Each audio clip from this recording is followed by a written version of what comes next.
All right, folks. They say there is strength in numbers. So we'll see if 7 is strong enough for the ACC and its current members, half the conference, to break away from the conference and do something different, where the land flows with milk and honey. That it's a little bit more prosperous out there in other locations, whether that be in the South or maybe further north. Welcome into the Voice of College Football. We're breaking down the breaking news that's come out here in the last 24 to 48 hours concerning the ACC 7, as they're being called, and their opportunity to break free from the conference that is holding them to a grant of rights through 2036. We have a number of special guests that are lined up to talk ACC football from their particular perspective and their particular school. We do have a counter story here that's come in just in the last few hours that we're going to get to as well, but I don't want to keep our guests waiting. We're also going to take your calls over the next couple hours talking ACC football. What is real? What's imagined? What is a possibility? Many of these questions cannot be answered, so you're going to be fooled into thinking by many people out there that they can be answered, that they know that the grant of rights is airtight, or that they know that the grant of rights can be broken. We don't know either, and basically nobody else knows it. That's why 7 ACC schools have their legal teams working on it right now. We do have a special guest coming in here. First and foremost, we got Jason Parker on the line from NBC6. And yeah, I do recognize this guy as Jason Parker. Jason. Look at you. You've got it looks like a new set. It's got the new jacket on, the backdrop back there. Like, I leave for a couple months and this is what happens. You're upgrading over there. I like it. Same hairstyle, though, and same scruff. So I haven't done anything with that. How are you doing? I'm doing amazing. Obviously, down here in Miami, we're a little busy now with the Heat and the Panthers going to their conference finals, and it's been a busy couple of months down here. But obviously, when we're talking college football, when we're talking about the chances of Florida State and several other teams leaving, possibly the ACC, it's an interesting time. So I figured I'd jump back on here with you for a few minutes. Well, it's a topic that we certainly hit on a number of times with you and others on our Florida State show. By the way, everybody can join us every Wednesday night at 6 Eastern time. And so we have discussed it. I know your preference is the Big Ten, but based on some of the recent meetings that have been held, some of the recent conversations that have been made, at least threads of those conversations, public. And of course, it was Florida State's athletic director, Mike Alford, who really, at least from a public standpoint, first drove the dagger to say, hey, we can't be a national brand. We can't be a championship brand with this type of disparity. So he really got the ball rolling. And if anything comes of this, he would have to be the one to be given a whole lot of credit. Mike Alford is saying all the right things at the right time. And he's the one, like you said, you were 100% correct. He's the one who said, guys, we need a seat at the table. And I think the big advantage right now is it's not just Florida State. I think you're looking at Florida State. The three biggest names right now in the program are in the conference are Florida State, Clemson, and Miami. I would argue right now as far as names. I mean, Miami, yes, they had a down season last year, going 5-7. But as far as the name recognition, as far as what brings in eyes to TV sets in the program, it's those three right there. So this right now, the 2022 season with Florida State coming off a 10-win season, with Clemson obviously winning the conference, going on to the Orange Bowl, and Miami still being the name that it is of Miami. I think this was the time where the ACC had to pounce. This is the time the ACC was had the most visibility, I would argue, since 2016. So Mike Alford did the right thing there. Mike Alford also made a comment today. I just want to quote it real quick. I want to quote him properly. We're very thrilled about being in this league and we want to stay. I don't believe that for a single second. I believe that Florida State is gunning to leave the ACC. And I think you have to realize right now, and I say this with all due respect to the ACC right now is among the Power 5 conference, I'd say probably either 4 or 5 as far as relevance. You're looking at it from a perspective of over the last, I'd probably say since 2017, it's been Clemson, and really nobody else has competed with Clemson. I know Notre Dame, the one year they were in the conference, was the regular season champs, and then in 2021, Pitt and Wake Forest did go to the ACC title game. But for the most part, this has been Clemson's league. I think that you have to look at it from the aspect of what is left of the ACC. I think other than Clemson, Florida State, and Miami, have any of the other teams really stepped up to the table and stepped up to be part of the program and should be a Power 5 program at this point? Through conversations that I've had with people involved with the NBC Sports, who has signed on for the Big Ten to have a Big Ten night game every week during the regular season starting this year, they wanted Florida State. They told Florida State and Miami off the record, "You guys have a great 2022 season. We will bring you guys in." The plan was to bring in 2 Southern schools, whether it's Florida State and Clemson or Florida State and Miami, and 2 schools from out west, whether it's Oregon and Washington, whether it's Cal and Stanford, so that they could have their little 4-pod with USC and UCLA. Florida State is one good season away from leaving the ACC. It right now, as we sit here on May 16th, 2023, I can say Florida State is about an 80% Florida State will leave the ACC at some point. 80%. I would easily say, and I think it's a question. It's a question of, if you have to say. I think right now you have to say the Big Ten wants to expand. The Big Ten is going to add 4 programs. So they're going to add 2 Southern programs and probably 2 West programs. So the question right now is, if you're going on just football, you take Florida State and Clemson, absolutely. But if you want to go as a product as a whole, both athletic programs as a whole, both athletic endowments as a whole, academic endowments as a whole, the academic aspect of schools that are trying to become AAU programs, I think it's Florida State and Miami. I think Florida State and Miami inevitably will leave the ACC and go to the Big Ten. I think that's inevitable. And I think from the other aspect, I think the SEC is going to come in. I think the SEC takes Clemson. I think the SEC will try to split up the North Carolina schools. I think they're going to try to take maybe Duke and North Carolina, bring that academic standing in, bring in that all-around athletic program as a whole. And then the question is, who's the 4th program? Do they go after Virginia for academic reasons? Do they go after a Louisville to kind of have that Louisville-Kentucky connection? So I think the ACC at some point will go down to 8 programs. And then from there, the question is, how do you rebuild? Jason, I want to respect your time. You are certainly welcome to stay, but I know you've got a number of responsibilities there at NBC6. I do want to. Yes, we take precedence here at the Voice of College Football, I'm sure, over NBC6. Yes. No, they pay the paycheck, but the madness doesn't start till tomorrow with the Heat and the Panthers. So you got me for. Gotcha. Well, I do want to bring in a couple other voices here. We don't want to have too many people talking at the same time, but we can have a really good conversation. We got Tony Siracusa on the line from Last Word on College Football. And we also have our friend Paul Van Wagner from ESPN Blacksburg. So we've got Tony, who is now covering Wake Forest, has for the last couple seasons, and making his trek eastward. And then we got, again, Paul Van Wagner from ESPN Blacksburg. Blacksburg, yes, a prominent ACC school, calls Blacksburg home, of course, in Virginia Tech. Gentlemen, how we doing tonight? Hey, guys, how you doing? I'm sorry if there's background noise. There's a huge thunderstorm rolling through Charlotte as we speak. And look at it out my window here. So if you hear that, it's not my stomach grumbling. It's actual real thunder.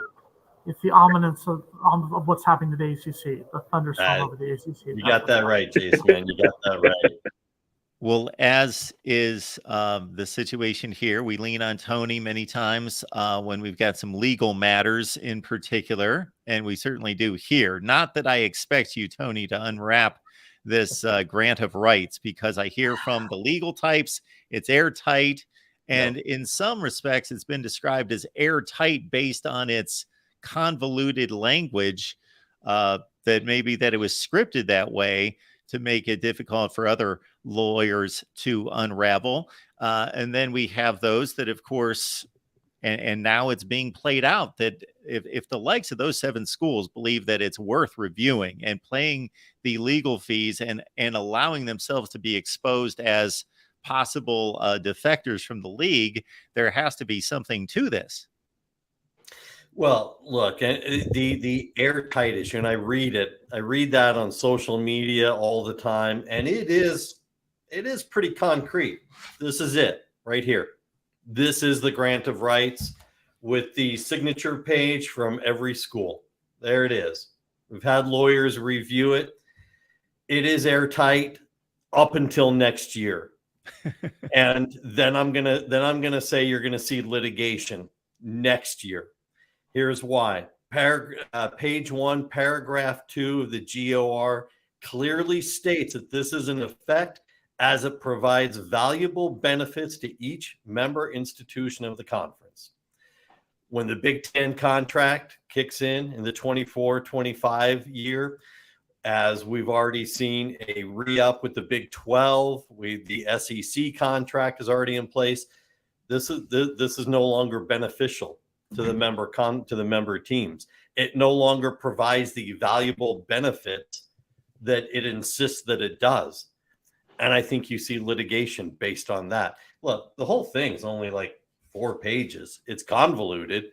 You know, I've no lawyer. I've had lots of legal experience. I've read it a dozen times and had lawyers that work with us read it. And it is written in a very convoluted fashion. But the conference makes a commitment to provide valuable benefits. And again, this is verbatim, provide valuable benefits to each member institution of the conference. When the Big Ten contract kicks in and Rutgers is making twice as much off its television deal as Clemson, you cannot tell me that this is not open to new interpretation. I've seen plenty of people this week, advocates of the ACC, say, well, if they could have sued, they would have. No, they had no grounds to sue at this point. Next year, when they're getting lapped, and let us also bring up real quickly that there will be another round of Big Ten contracts, another round of SEC, another round of Big 12 prior to this thing expiring in 2036. The ACC is going to get lapped multiple times. This is going to be like, you know, NASCAR. Hey, I'm out in Charlotte now. I know all about NASCAR, right? That's impressive, Tony. That's impressive. A NASCAR reference. I like it. This is going to be that. And the ACC, if they don't make changes, is going to be the financial equivalent of the MAC or Conference USA by the time we hit 2036. Paul, thank you so much for being here. I don't want to pin you down to any particular aspect of this. I just want to leave it wide open for you to respond in any way, just how this has hit you initially. Well, I mean, I think if you've watched any of the programming on the ACC network, you know from the get-go that they are behind everyone else. I mean, from every aspect of what they do, not looking at this from a Virginia Tech standpoint in any way, shape, or form. I mean, look at it from a Clemson standpoint. Look at it from a Miami, a Florida State standpoint. Like, you know, the guys already mentioned when Alabama and Auburn are lapping you, I like that term, and, you know, Michigan, Ohio State, I mean, you know, Purdue is making more money than Clemson. Like that's ridiculous. And again, Miami, Florida State, Virginia Tech, there are some preeminent programs in the ACC, and this contract, what the ACC has, what they're providing is sad. I mean, if we're being honest. So I'm not surprised that these 7 schools have begun looking at how to break off and how to get out of this contract. I think what I'm more surprised at is that there's only 7, that they are leaving some schools out of this, or that some schools have opted to not jump in on this. I think there's power in size, and if everybody in the ACC is like, nah, to hell with you, we're out of here, it's going to be hard to stop them.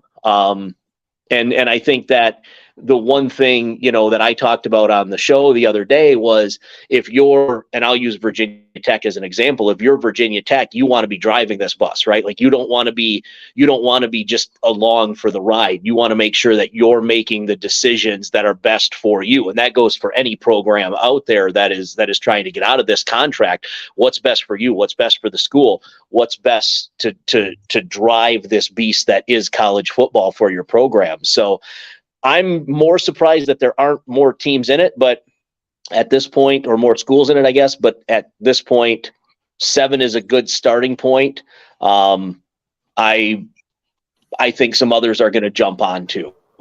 So you brought us to a good place there, Paul, because that was my next thought. As soon as I saw those 7, I thought, okay, those are, forget last season. Let's look at name, brand, draw, Yeah. football prowess overall. Those are the 7 best football schools in the conference. Right. All there is to, you could argue Louisville, NC State, but basically you could argue that those are the 7 best football schools in the conference. So I'm thinking, was it this like at Florida State starting it up and saying, okay, obviously we'll talk to Clemson, we'll talk to Miami, we'll talk to all the biggest football schools, and then we don't need the other 7. Or if this was just a call out to the entire league and say, who wants to join us? Who wants to take part? Who wants to help with the legal fees? Who's in? And those were the 7 that answered the call. Do we know? Do we have an idea? I think that it is nearsighted of us to think that the 7 preeminent football programs in the conference were the only ones that answered the call. I'm a little bit shocked that Duke didn't come along.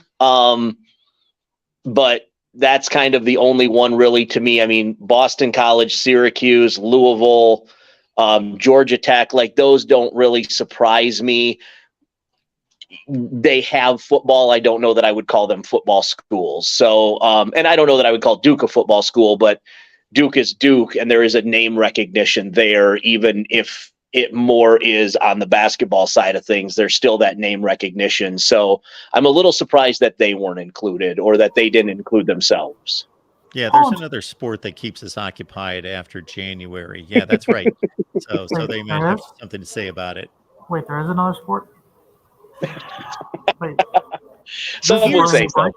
Good God. Paul and Tony, I have a question for you guys real quick. Obviously, I cover Florida State and Miami, so I'm more on the 3. I would say Florida State, Clemson, and Miami are the big 3 as far as when everyone talks about who's bolting the ACC, who's most likely to bolt. It seems to be those 3 programs at this point.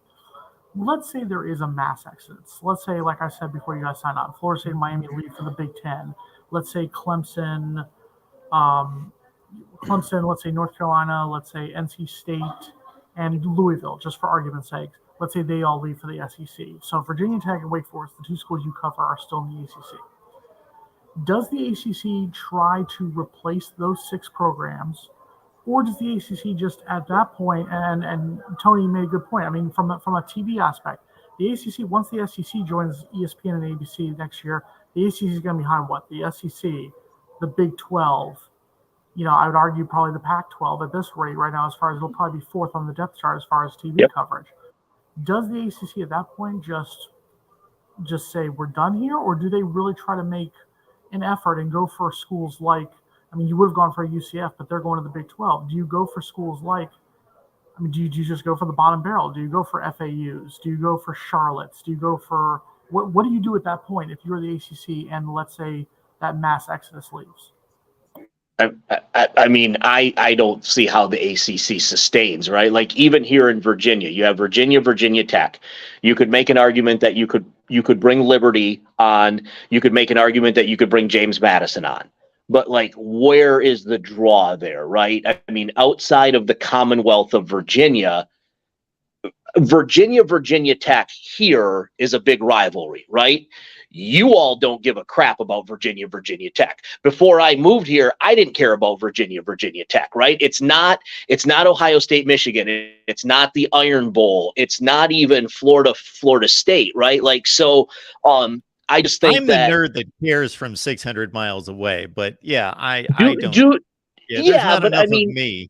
Right. You're an enigma. You're not like, I mean, these guys are probably not reporting on Virginia Tech the day after Thanksgiving, right? Like, I mean, so does that really move the needle outside of Virginia? And it doesn't. So I don't know how the ACC would sustain if Florida State, Miami, and Clemson just left. I mean, where's the draw?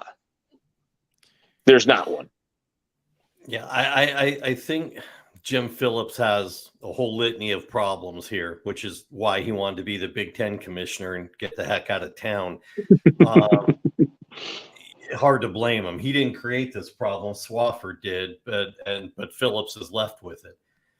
I think you have a couple of problems. The ACC is a basketball conference, but it's football that drives the revenue. It's football that drives the financial wherewithal. And as we've been looking before I joined you guys and was looking at some of the late reporting from Amelia Island and the ACC meetings, you've got different reports, guys talking. I know you were talking earlier about Mike Alford, the Florida State AD, and now he is reportedly saying all of that drama was overblown. You know, we're happy, everything's fine. He's lying. He's lying to you, Tony. He's lying to you. Yeah, I look, I don't buy it. I think that there had to have been discussions, but I also look at what Alfred is telling reporters tonight, which is we're talking about restructuring the revenue sharing for the conference, but it doesn't include the TV contract. What?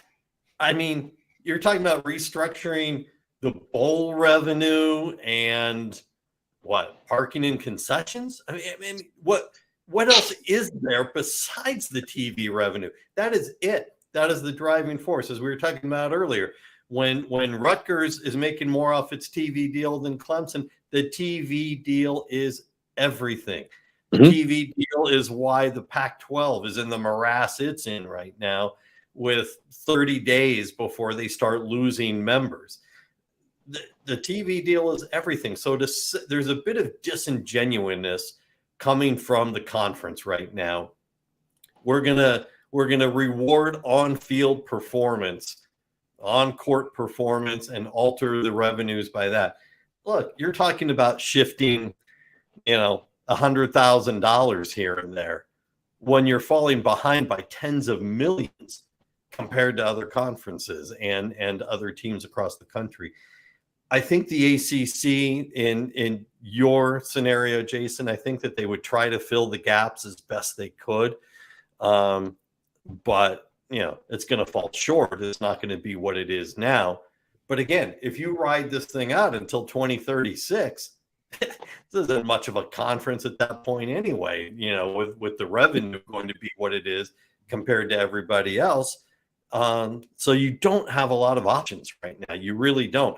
And to Phillips having all these problems, if you open the door to letting schools go, to letting Florida State go or Clemson or whomever, then it's, what's that phrase? Katie, bar the door, because that's the destruction of the conference also. You've got a problem holding it together. You've got a problem renegotiating. You're in a tough spot because, as we have repeatedly called it in columns, this hostage document, I get why it was done to hold the conference together, but it's now completely counterproductive to everything you need for a conference.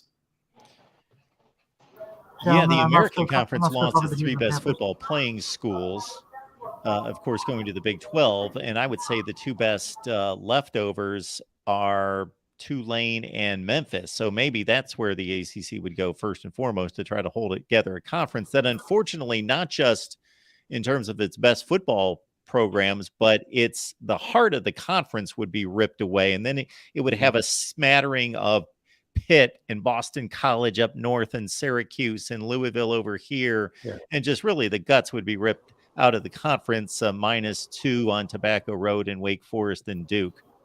Well, and to the question earlier about why are there 7 teams or 8 teams? Because I know there's also some reporting that Louisville is in that group that is doing its due diligence. I don't know who has decided they want to leave.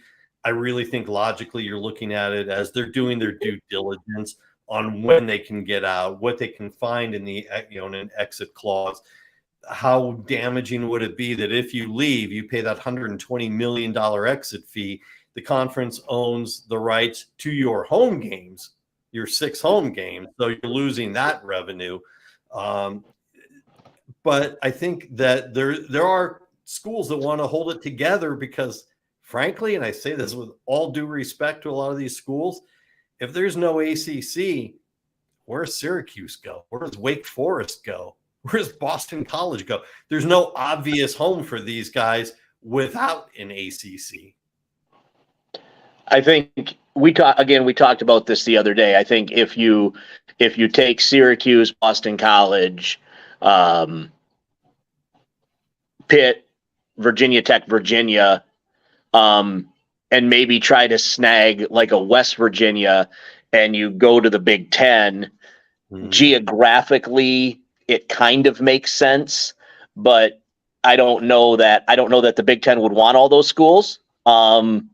There is value in those. There's value in the rivalries. I mean, Virginia Tech, West Virginia, Pitt alone brings some sexy value, if you will, to the Big Ten as a rivalry standpoint. But I mean, I don't know from a revenue standpoint if it makes sense. I just, that's just a place where those schools could go. Pitt, Penn State kind of makes sense. They never play each other. I don't know why, but I mean, you could do something with that.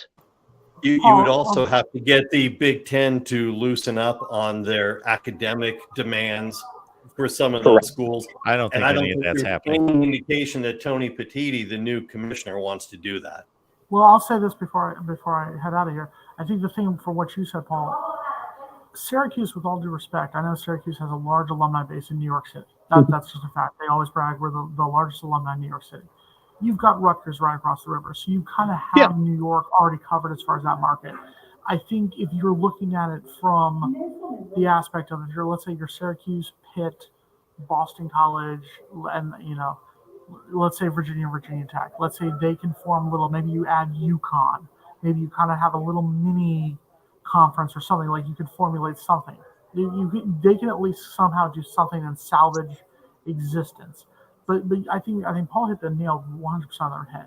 Let's say Virginia Tech and Virginia, let's say they leave for the SEC, or let's say they leave to go join the Northern schools or something like that. You're going to replace Virginia Tech with Liberty. Let's say Florida State and Miami leave. You're going to replace Florida State and Miami with who? FAU? You're going to replace them with what? USF? I mean, just alone, it's just. I agree. I think I will say it like this. If you lose 6 teams to the SEC and the Big Ten, the ACC is dead. The conference is dead, and it becomes the MAC. It becomes Sun Belt. It becomes Conference USA. Well, I would agree with your final statement there, Jason. I think it maintains something. Like, look at these lower conferences. Look at how much the American got nailed by this Big 12 move, taking its 3 best football programs. It's still surviving. And then it just went to the lower rung and grabbed from Conference USA. So the ACC could maintain some semblance of a conference that would be viable and would make money and would serve the interests of its. But when I say viable, I don't mean nationally viable, Paul. I mean that they would maintain that they would play football and they would play sports and they would make a little bit of money. And, when you look at those 7 remaining schools, and then if they go grab Memphis and Tulane, because for as bad as the ACC would be at that point, it's still a huge lift up from the American Conference. So they could bring in Memphis and Tulane and others. But yeah, it would cease to be a factor nationally. But Mark, let me say this one thing real quick. I apologize. Mark, remember, Clemson won the national title in 2016 and 2018. We're talking about this conference won a national title 4 seasons ago. I mean, that's how far you go from a fact that we're talking about a conference that won the national title. That's my statement, that it wouldn't be that conference anymore. Absolutely. It would not be that conference, but I'm just talking about survival. Exactly. Guys, thank you very much for having me. Thank you, Jason. Appreciate you being here. Good to see you. I don't think, Mark, though, the problem is that survival is not. That's not what the schools want, right? Like, you don't want to be Conference USA. You don't want to be the American Conference. You don't want to be the WAC.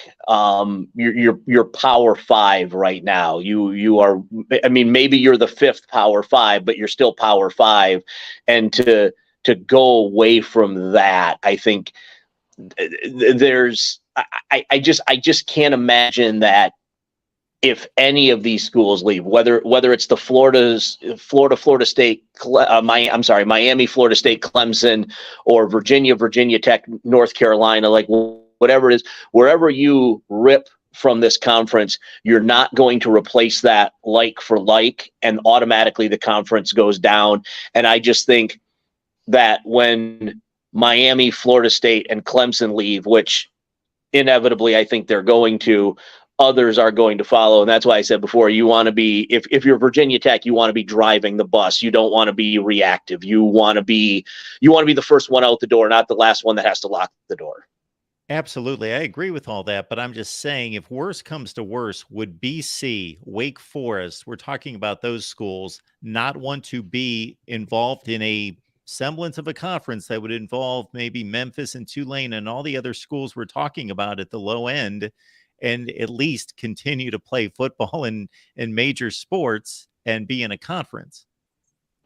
Because they may not have anywhere to go, because I believe that the Big Ten and the SEC, I think there are two driving forces that they look at in reviewing whether they're going to expand. And one that you touched upon is they review the schools and say, if we add this school, will we be able to go to our television partners and say, how much more are you going to give us for adding, let's say, Virginia Tech? And those TV partners come back and say X number of dollars. And then the Big Ten goes and does the math and says, you know what? We're going to actually lose once we redistribute. So we're going to have to go to our member schools and our presidents and say, we're adding Virginia and Virginia Tech, but our slice of the pie is going to be $7 million less now. Do you want to take them on? And, you know, there may be a figure in there where they actually lose money, but say, you know what? It's worth adding the academics and just the footprint, and it's worth $1.5 million per year. Who cares? That's fine. Mm-hmm. We'll take it on. Maybe there's a line there somewhere, but I just don't think that the Big Ten and the SEC are just taking on schools to take them on. They're going to value those schools. And then I think the other thing that drives it to a certain extent is what we've seen the last 2 summers: punch, counter punch. You know, the Big Ten, I don't think, is just going to sit there and let the SEC grab Clemson, Florida State, Miami, and do nothing about it. I think they're going to punch, counter punch as well. And those are the 2 basic impetus for expansion, in my estimation. I want to recognize, of course, Jason Priester's here from allclemsontigers.com. Jason, appreciate you being here. This is something we've talked about, Jason. How did this latest news of 7 schools getting together, hiring legal teams, how did that hit you?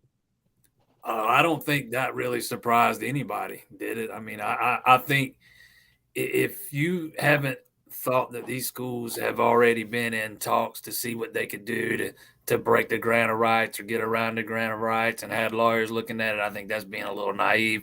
I think we just, you know, kind of officially found out something we already knew.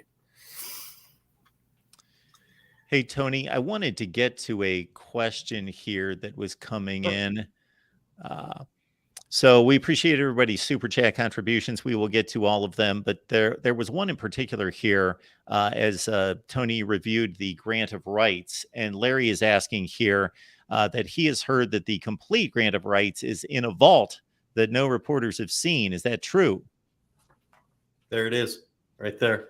Okay. That is all, let's see, 3.5 pages, because the last part says the remainder of this page is intentionally left blank. And we've got the signature pages from every school right there.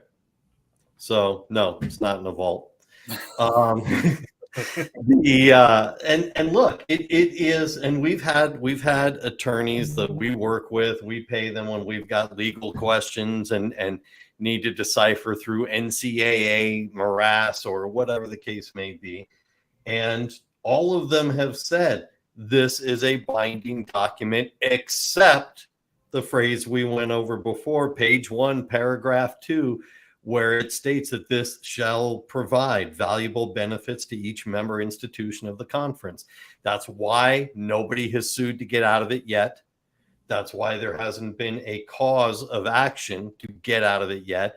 But when the new Big Ten contract kicks in next year and everybody in the Big Ten is lapping the top rung of the ACC, Clemson, Florida State, you name it, and lapping them financially, then you're no longer getting the benefit of the conference and you've opened the door to litigation. Look, is anything going to happen right now this year? Is it going to happen this week in Amelia Island? No, it's not. There's going to be a lot of attention on who said what. And you've got those comments from Alfred, who tonight said, we're very happy to be in the conference and we're very pleased with everything. And we're looking at different forms of revenue sharing. Hogwash. You know, that's what you say when you're with all your conference partners. But I think Jim Phillips has about a year to figure out something significant with these schools to change the revenue complex. The lower tier schools, the Wake Forest, the Boston colleges, the Syracuses are going to have to go along with it in order to keep the conference, because there's no obvious home for them to go to without an ACC. And you hope to appease the bigger schools by doing that, because come June of next year, middle of June of next year, when the new Big Ten contract kicks in, when the Big 12 extension kicks in, and you're getting lapped by everybody else, then that's the time frame for litigation. And it will be expensive and it will be ugly, but the schools are going to look at it as there's an upside to this. Win or lose, there's an upside, because we've rattled enough cages and dragged the conference through this to get a better deal from the conference. Or in the upside, we've gotten out and we can get a new TV deal from someone else. ESPN doesn't want to renegotiate the ACC deal because it's a bargain. You know, people keep saying, well, you know, ESPN's happy with it. Well, of course they're happy with it. You know, they're paying nickels on the dollar compared to what they're having to pay for the SEC, or compared to what the Big Ten is getting out of NBC and CBS and so on and so forth. Of course they're happy with it. They love it. You know, there's also this, that if you want to change the makeup of the conference, it requires a 75% approval vote from the members of the conference. And we have been told by some back channels that there are some schools who will hold up their vote as collateral for reopening the grant of rights discussion. So even adding in the rainmaker or two, if you can find them to up the revenue, it's not an obvious you'll get that 75% approval vote. I'll ask this question to both of you, and certainly Jason, since you just got here, I want to leave it wide open for you to comment in any direction that you'd like to. But the ACC also seems to be in a bad position from the standpoint that even if this is airtight, even if this contract is not worth fighting through for these 7 schools, where the clock is ticking, and it's a big clock because it's a 13-year clock, but still, what can the ACC do to make their conference more valuable between now and 2036, to where all these schools aren't saying, see ya, you held us in prison, and so you made us even more bitter and contentious in the meantime, so we're gone. So that it seems as though it's inevitable that this conference is going to dissolve in some fashion. I mean, I don't know what you can do. I think Jim Phillips is in between a rock and a hard place here. You know, he was left a mess to clean up, and I'm not sure there is a easy fix here. I mean, the easiest solution would be to add teams, but who are you going to add? Notre Dame's not joining. You're not poaching somebody from the Big Ten. You're not poaching somebody from the SEC. I don't think you can poach somebody from the Big 12. I mean, who are you going to add? Excuse me. I don't think you can poach somebody from the Pac-10. You know, with theirs fixing to end. I mean, I don't know. I don't know what you can do to increase the revenue outside of going to the unequal distribution. And that's just a Band-Aid. Let's be honest. I mean, what's that do? Up Clemson and Florida State and maybe a couple others, $5, maybe $10 million a year, if we're being generous. That's just a Band-Aid. That's not a long-term fix. Probably leads to more long-term dissension inside the conference. You know, I just don't see any way, shape, or form the ACC survives as a power conference or survives as the conference that we know it is today. And to that, if I could add to that real quick, you know, we were talking a little bit earlier, ESPN's not going to renegotiate their ACC contract, because why would they? And then you get Alford tonight saying that, and I want to quote him specifically, we're very close on a revenue sharing plan that would reward on-field success. The plan would have to go to the presidents for approval, and it would not impact TV revenue. Well, then you're talking about bowl revenue and, you know, some ancillary money. You're talking about adding a couple million here or there to the top of the conference. That doesn't catch you up in any fashion to what schools are making in the other conferences.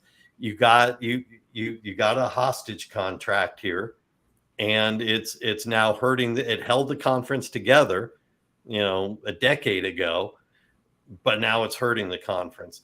You have schools that are, and you know, I don't know if the ACC winds up as the fourth of the Power Five or the fifth. You know, the Pac-12 is in a morass where similar things. George Kliavkoff is having to come up and clean what Larry Scott did, which, you know, was an absolute disaster. And, you know, you talked about, I heard you mention, Mark, like, you know, who would the ACC add if schools left, and Tulane and whatever. The Pac-12 is having to consider Tulane as a potential option right now, because they're about to lose San Diego State as an option. Because here's the San Diego, and I know you didn't bring me on to talk about this, but they have about 30 days to make an offer to San Diego State. San Diego State isn't going to bite until they see the TV deal. The TV deal isn't going to get negotiated until you figure out who the other schools are going to be. San Diego State, to get out of the Mountain West right now, has a $17 million buyout. That's viable. It triples on July 1st. Triples. You're now at 51 million. San Diego State doesn't want to do it. So the Pac-12 has 30 days to figure out, are they 10 schools? Are they 12 schools? Is it SMU and Tulane? Is it SMU and San Diego State? We don't have a TV deal. We're talking to the CW. So, you know, we can air games after reruns of the Gilmore Girls. I mean, it's you know, it's a similar thing. And you get caught with the same situation, scrambling to see who can, you know, musical chairs and who's got a seat when the music stops. I'm going to read this super chat. Jason already kind of addressed this to a certain extent, but John, thank you so much for the contribution. He says, if ND made 8 and they broke up, wouldn't that open 35 to 40 million for ESPN to spend? That would be a Perry Mason surprise and possibly gift for the pack. Are you guys following that line of thinking? A little bit. I mean, Notre Dame is covered in the grant of rights. They are a signator in the grant of rights deal, where it applies to schools that are, teams that are in the ACC. Notre Dame is not a full-fledged ACC member. So they are covered in limited fashion in the grant of rights. I read it right here. Syracuse University of Notre Dame, Duloc, and Louisville as accepted members, but there are references to the limitations based on what sports participate. So if Notre Dame is out, Notre Dame is kind of on the outside looking in. I think, as Jason mentioned earlier, you're not going to get them as a full-fledged member, not when they've got their NBC contract and don't have to share it with anybody. It's too lucrative for them. Would the 35 to 40 million open up for ESPN and it could go to the PAC? Yeah, ESPN's not going to add 35, 40 million dollars to its Pac-12 offer, because for what? You lost the LA schools. You know, rumor has it that Kliavkoff is going to want a 4 to 5 year grant of rights deal to lock in the conference and try and save the conference in the Pac-12. We know factually that there's resistance from Washington and Oregon about signing that. So you're looking at then potentially losing the Portland, Eugene market and the Seattle market somewhere down the road. ESPN's not going to up the ante by 35 million for the Pac-12, no matter what kind of money they've got. Mance's got an interesting point here, and I don't have an answer to this because I don't know how much money's involved, but certainly, let's see, it was about 2019, 2020 that ESPN launched the ACC network with much less success than the SEC network, but then also at the same time that people were cord cutting. So ESPN's distribution has fallen from a peak of about 115 million to in the low 80s. So they've lost 25% of their audience for one thing. But Mance is saying ESPN won't allow the ACC to just die. They have 20 plus years of investment in the ACC network. ESPN would just not offer the Big 12, forcing the top Big 12 brands to the ACC, a conference that they partly own. So a lot of people lean heavily into that the networks run everything and they tell these conferences what to do. I'm not necessarily on board with that. I think they have great influence, but we're talking about academic institutions that have billions of dollars in endowments and other facets to this. So I'm not totally bought into that the network executives run all of this. I think you're also talking about two different things. Letting the ACC die versus their investment in the ACC network. Two different things, two different topics. There will still be some formulation of an ACC to some degree. The network is not a huge moneymaker by any stretch for the conference. It's where, Saturday night games that, you're not going to put anywhere else. It's where they go.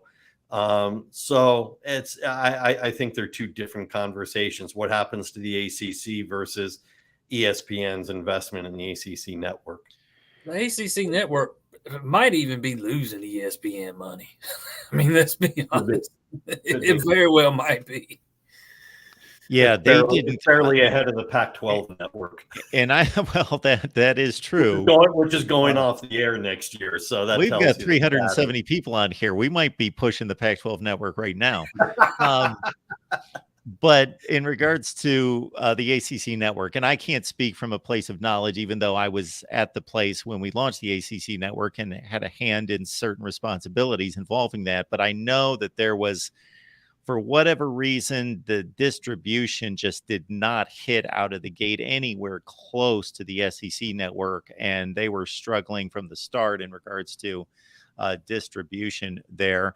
There's only been about 2 times in the history of this channel that I have not read a super chat because it was offensive to somebody and it just was not appropriate in any way. But I'm going to take a chance that Jason's not going to be offended by this, that John believes you look a little like Brett Favre.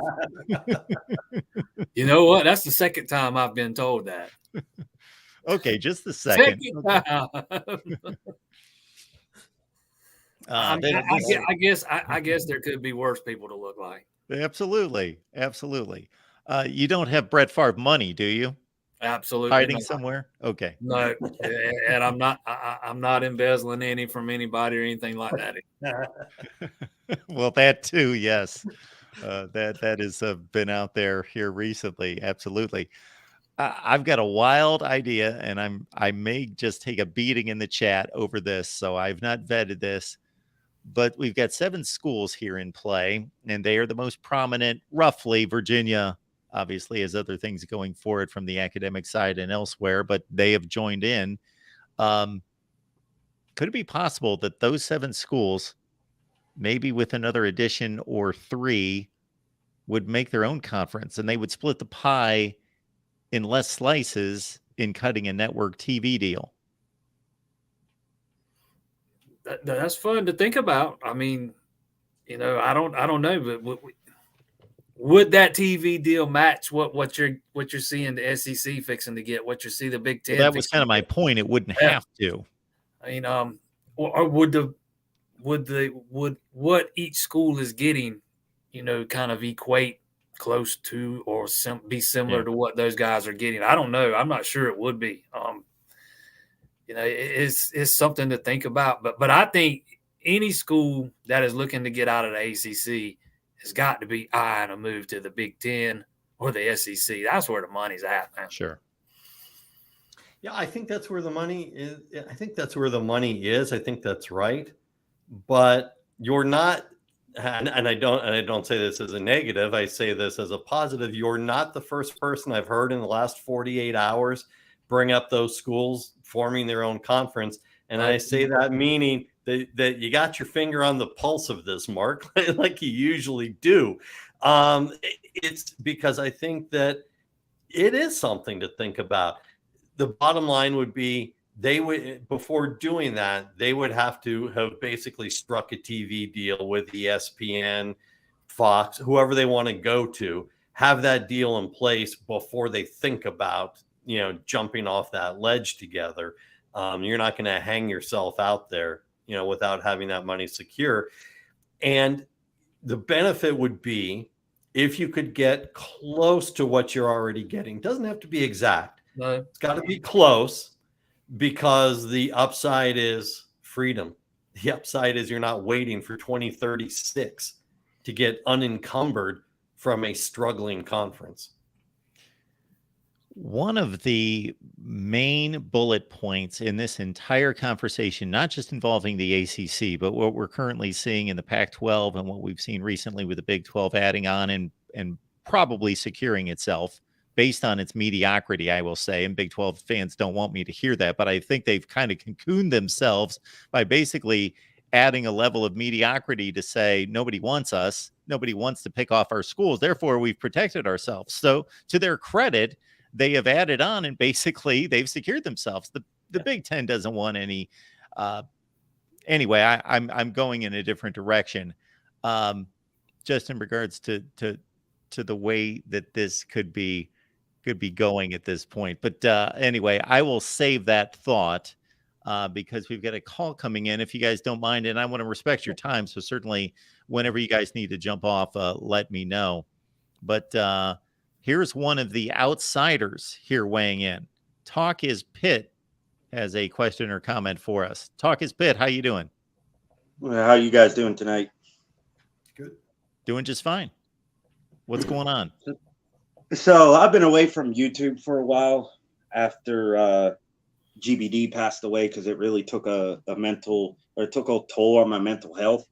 And he was the reason why I even have this channel in the first place. So big shout out to him, and I'll see you again one day.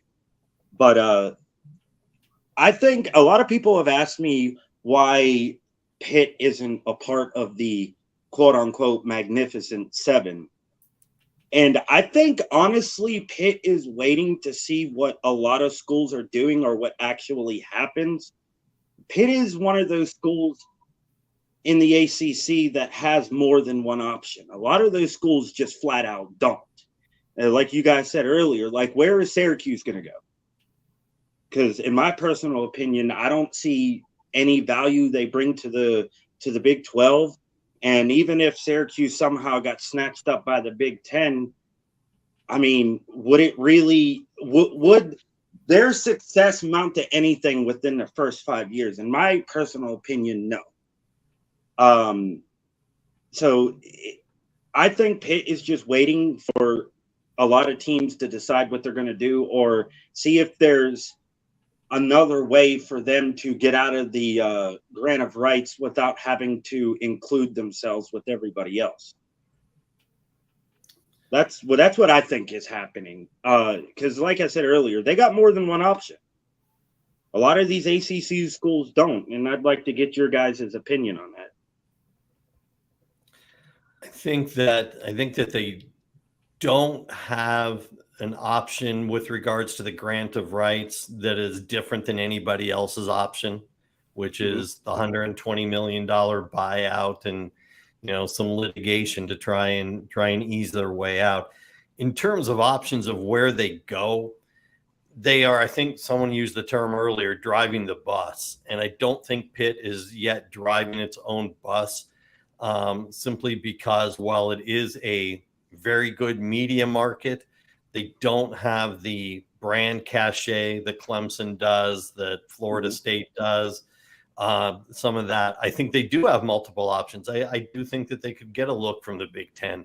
I do think that they could get some other looks, even if it's joining West Virginia in the Big 12, whatever it may be. I do think they have options, but I don't think that they are going to be driving the decision of any potential exodus. Yeah, I tend to agree. I don't think Pitt carries the same, I don't think the Pitt brand carries the same kind of weight as a Clemson, Florida State, or even Miami for that matter. I'm not saying they would get left behind or totally left out or anything, but I don't think they would be call number one or call number two if you're looking to poach a team out of the ACC. One thing I want to add, Mark, real quick that the caller threw out, because I know you and I talked about it via DMs back and forth and stuff, and I do want to echo his sentiment about Chris Petrie. Chris and I did not agree on many things, and we would go round and round sometime, but I had great respect for the effort that he put into building his network, building his brand, building his channel. I admire that kind of dedication. You and I know, because we've been doing this a while now, and it ain't easy. And so I want to echo that respect for Chris.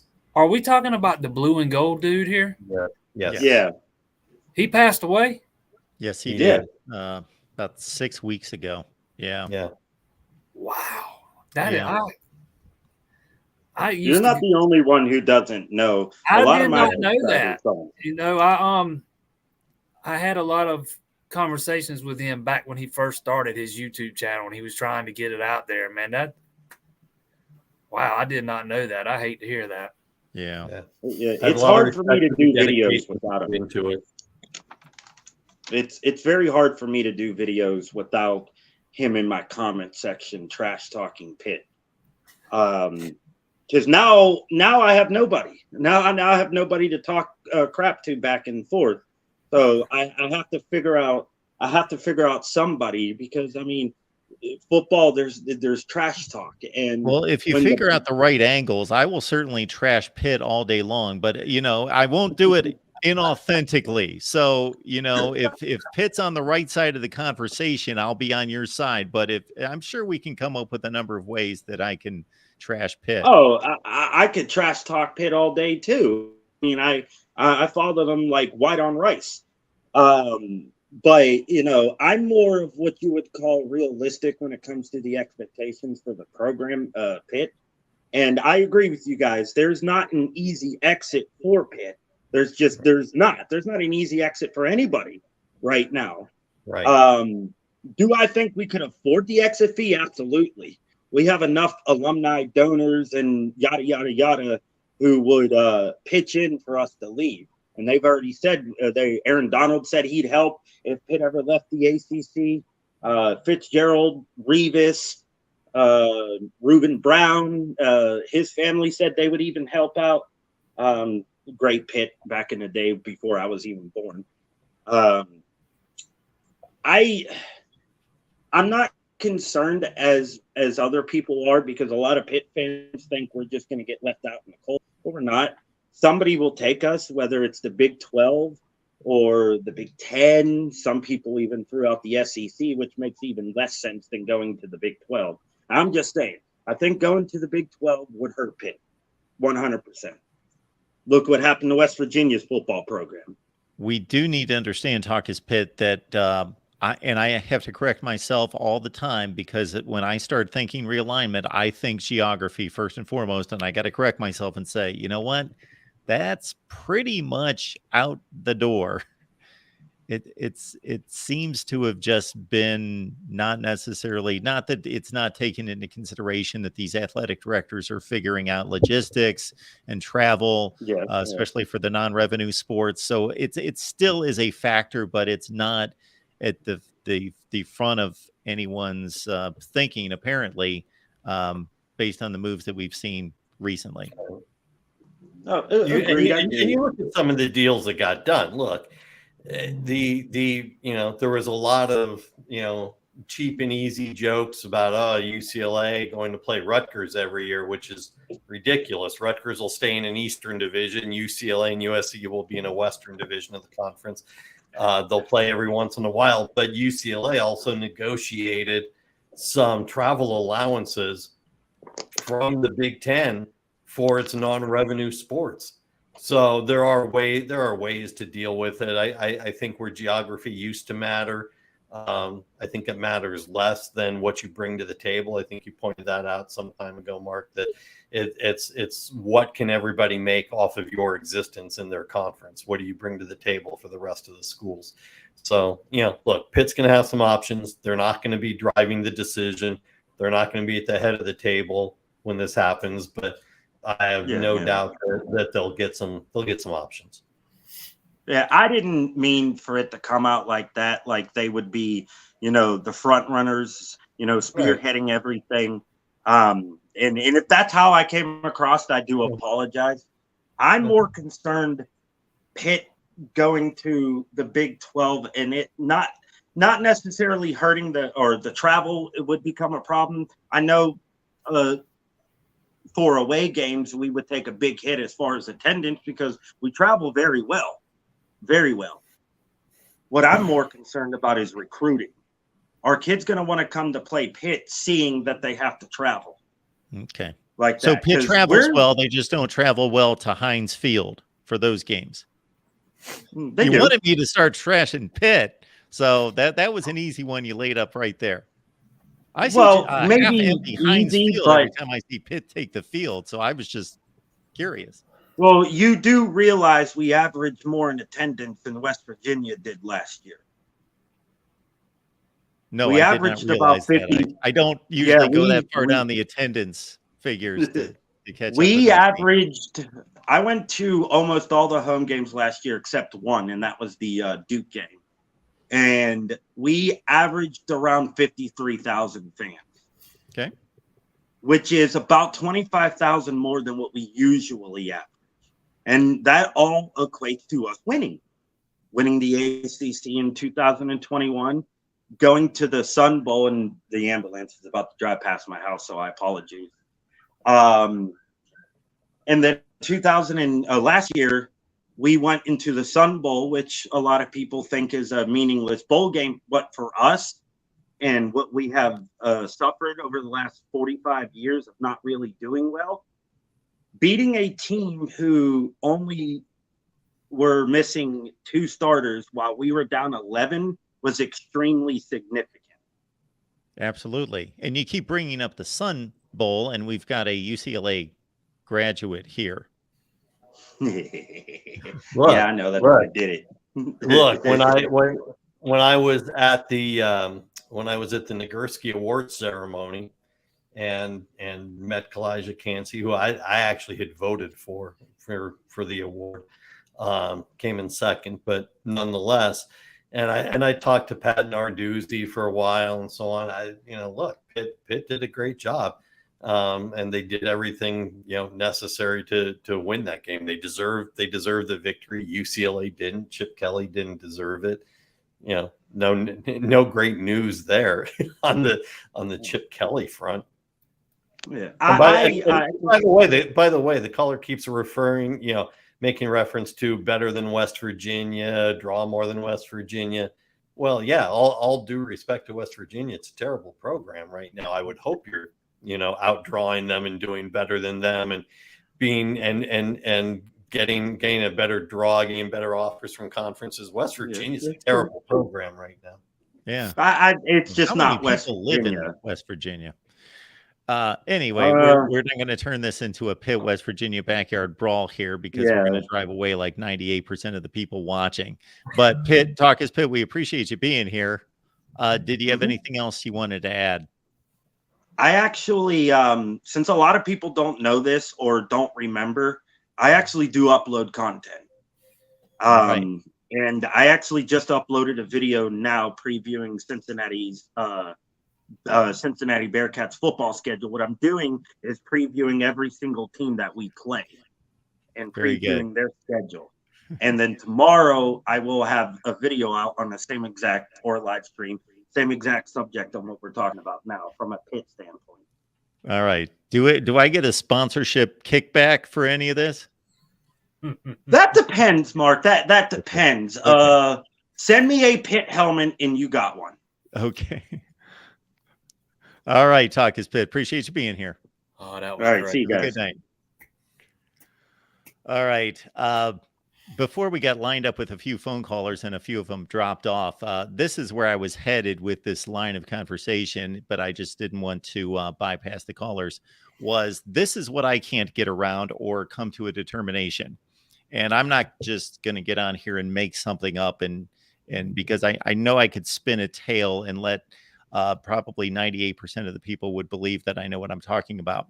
So we've got the crux of the situation with a lot of these movement is whether you believe football completely drives this, and of course the money related to it, or whether there is this academic portion that for a number of conferences and a number of schools means a lot. Because if you compare the money portion of the academics, the endowments, the research, all of that, it completely dwarfs what we're talking about in football. And a lot of people out there believe that, these schools can just continue to do what they do academically, and then their sports programs can do something entirely different. But we know that there are relationships built through these conference affiliations. And those relationships there's an intangible quality to them, but there's a very tangible quality to their connectedness in their libraries, their research, and various things. So, how much of that do you think drives this or keeps things together for certain components of these conferences? I think the Big Ten places a high value on academics. I think we all are aware that all of those schools, but one, if I'm not mistaken, are AAU schools. So the Big Ten's always placed a high value on academics. I don't see that changing moving forward. But I don't think it's I absolutely don't think it's the be all end all either. I kind of look at them separate when you cut right down to it. I think football is driving this for the most part. I don't think Nebraska will be the only non-AAU school in the Big Ten when this whole thing's said and done. Yeah, I think there's something to that. I think that it is.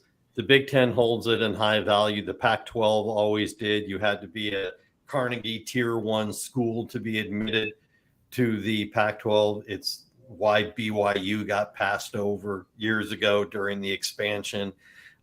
It's why they had to wait for San Diego State, because San Diego State had to be allowed by the California State University system to start offering PhDs in certain categories in order to qualify for Carnegie in 2 years.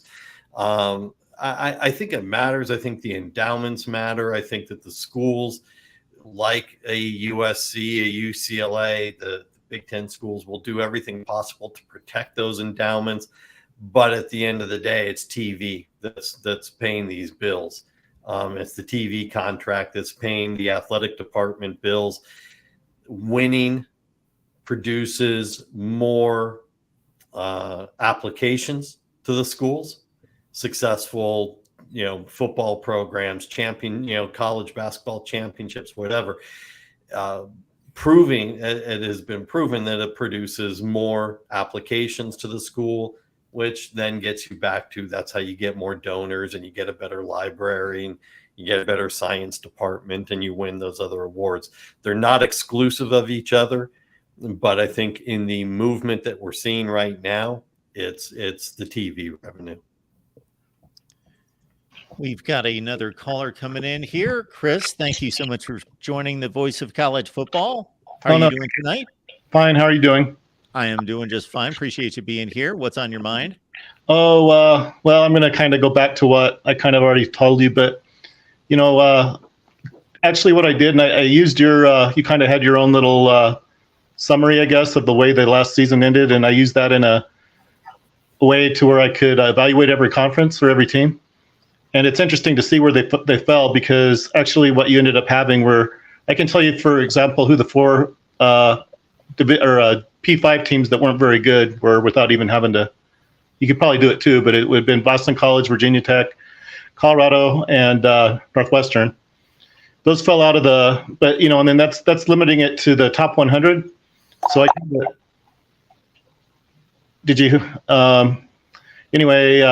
if you look at it just from the top 100, you get a pretty good idea of where everybody. And I put that actually on one of the last podcasts you did, that summary there, and it kind of tells you, it gives you a pretty good idea of where teams are at the moment. And I guess what I'm trying to tell you is, so that would be 2 Atlantic Coast Conference schools, obviously, 1 Big Ten and 1 Pac-12. So if that's what the standard is, then actually most of the conferences are actually meeting that standard, Mark. Top 100. And what standard is that? Well, most people consider top 100 to be, if you're making in the top 100, no matter who you are, I think that's generally considered to be, maybe not from like championship level sort of thing, but if you're in the top 100, that's usually an indication that you're doing all right. It includes, for example, Connecticut. In fact, Connecticut was 100. In the top 100 in the country in playing football? Yep. That you're doing all right. Sure. What is your definition of doing all right? I just top 100. Winning 4 games? No. Well, that's about what it is. If you're 100th in the country out of 133 FBS teams, you're about a 4-8 football team. Well, okay. Well, for example, I don't think it includes I don't think the top 100 includes like Coastal Carolina. So you're going to tell me right away that Coastal Carolina, they're not worth a lick because they're not in the top 100 or whatever. Or at least I don't think. I know that if you're doing anything and you're not in the top 75%, then you're probably not very good at that. Well, okay, so you use a higher standard then. That's okay. I don't even know what we're discussing, to be honest here. Well, I think I know what we're talking about. So there were only, if we use the just give me a little slack here. If we use the top 100 as the basis for being relevant, I guess, then there's only 4 teams that weren't relevant. And like I said, it was Boston College, Virginia Tech, Northwestern, and Colorado. So I mean, those are the only 4 that aren't necessarily pulling their weight.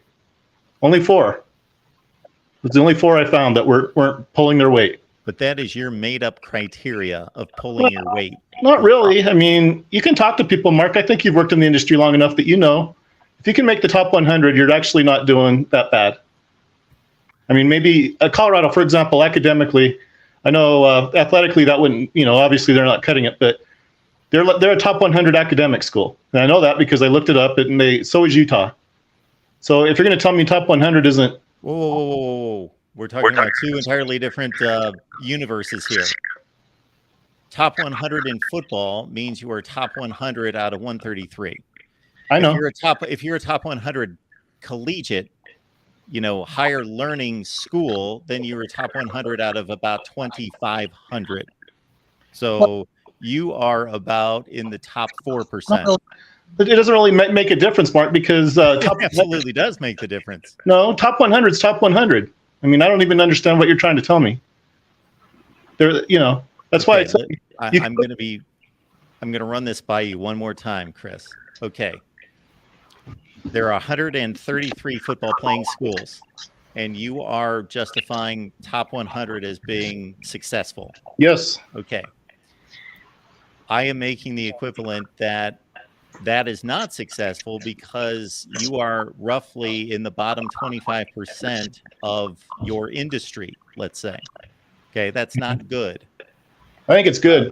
Succeeding 4 out of 12 times, we just established that you're about a 4-8 football team. Succeeding 4 out of 12 times is not good in anything unless you're batting in Major League Baseball.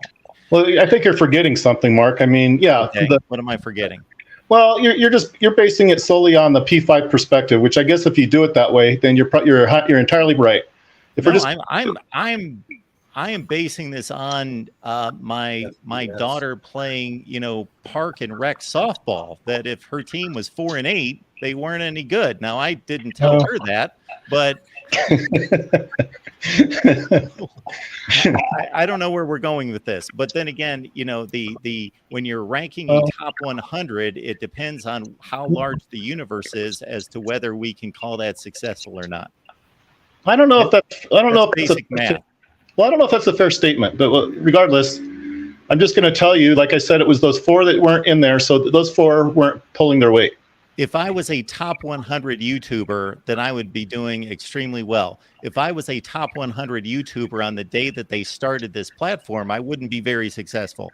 They're two different universes. I know, but you set the standard as high as possible, which is good, I guess. But I'm trying to live in reality. You kind of live in, I don't know what it is. I mean, you want to be the national champion every year. Well, how practical? That's not going to happen every year. I'm sorry. No, we have just indicated number 99 in the country is a success. Now, I don't need to be the national champion. And again, I don't even know where we're going with this conversation. Well, I have a point, but Chris, you don't seem to want. Your final point needs to relate to conference realignment and the ACC. Well, I was trying to lead into it, but I guess if you don't want to hear it, I guess that's okay. Oh, well, the other thing I noticed, there was the realignment. Okay, here's the realignment part, all right? The American Athletics adding those 6. There's only one school that wasn't in the top 100. It was North Carolina Charlotte, and they're like 122nd or something. So they had the 5 of the 6 that they're adding are actually pretty good schools, except for that one. They're like 122nd, I think. The other 5 are all in the top 100. I probably shouldn't even respond this way, but I will. So And it Chris, includes, go ahead. you are valuing these football programs based on one season. Yeah, correct? last season. Yeah, last Yes. season. That's not the total picture. No, I That's think not even close to the total picture when we talk about TV ratings and markets and finances and all of that. But even in a football context, we cannot just take one football season and value these programs based and making an evaluation based on one season. I disagree with you because, for example, Well, that's just short-sighted. no, I don't think so. If we were here a year ago, if this was exactly the same date, but 1 year ago, you would be ranking USC where based on a 4-8 season. You'd be ranking them wherever. I don't that know. would not be accurate because they're one of the best football brands in the country. They're only as good as Tulane, but whatever. Okay. All right, Chris. Say goodbye. Adios. Good night. Adios, amigos. Hey, Mark, real quick, I want to comment. Yes, sir. There's David down here with this comment that you have. And I think that there's a relevant point to add to that. The Big Ten contract, which is a global contract with NBC, with ABC, with CBS, they're all, they've all come to one agreement and who's putting out how much money. There is an escalator clause for adding more teams. The contract dollars will go up depending upon who they add. The escalator clause is biggest. The percentage of how much they will go up is biggest if they add Notre Dame. So in other words, adding Notre Dame would not cut into the other members' money. These other schools, I'm not going to say I know what the percentage is. It probably will take a little bit away, but it's not like I want to clarify that it's not like you've got whatever the number is now, 14 teams. And now you add whatever this is, 6 more teams. And so you're dividing up the same pie. You're not. There is an escalator clause that is relevant to whom they add and at how much they're guaranteeing them. Most of the schools would not get a full share, even if they are an AAU school. They would not get a full share right away because, it would wait until the next TV contract. But there are escalator clauses in the deal that allows for the Big Ten to add. That is really good insight right there. Appreciate that, Tony.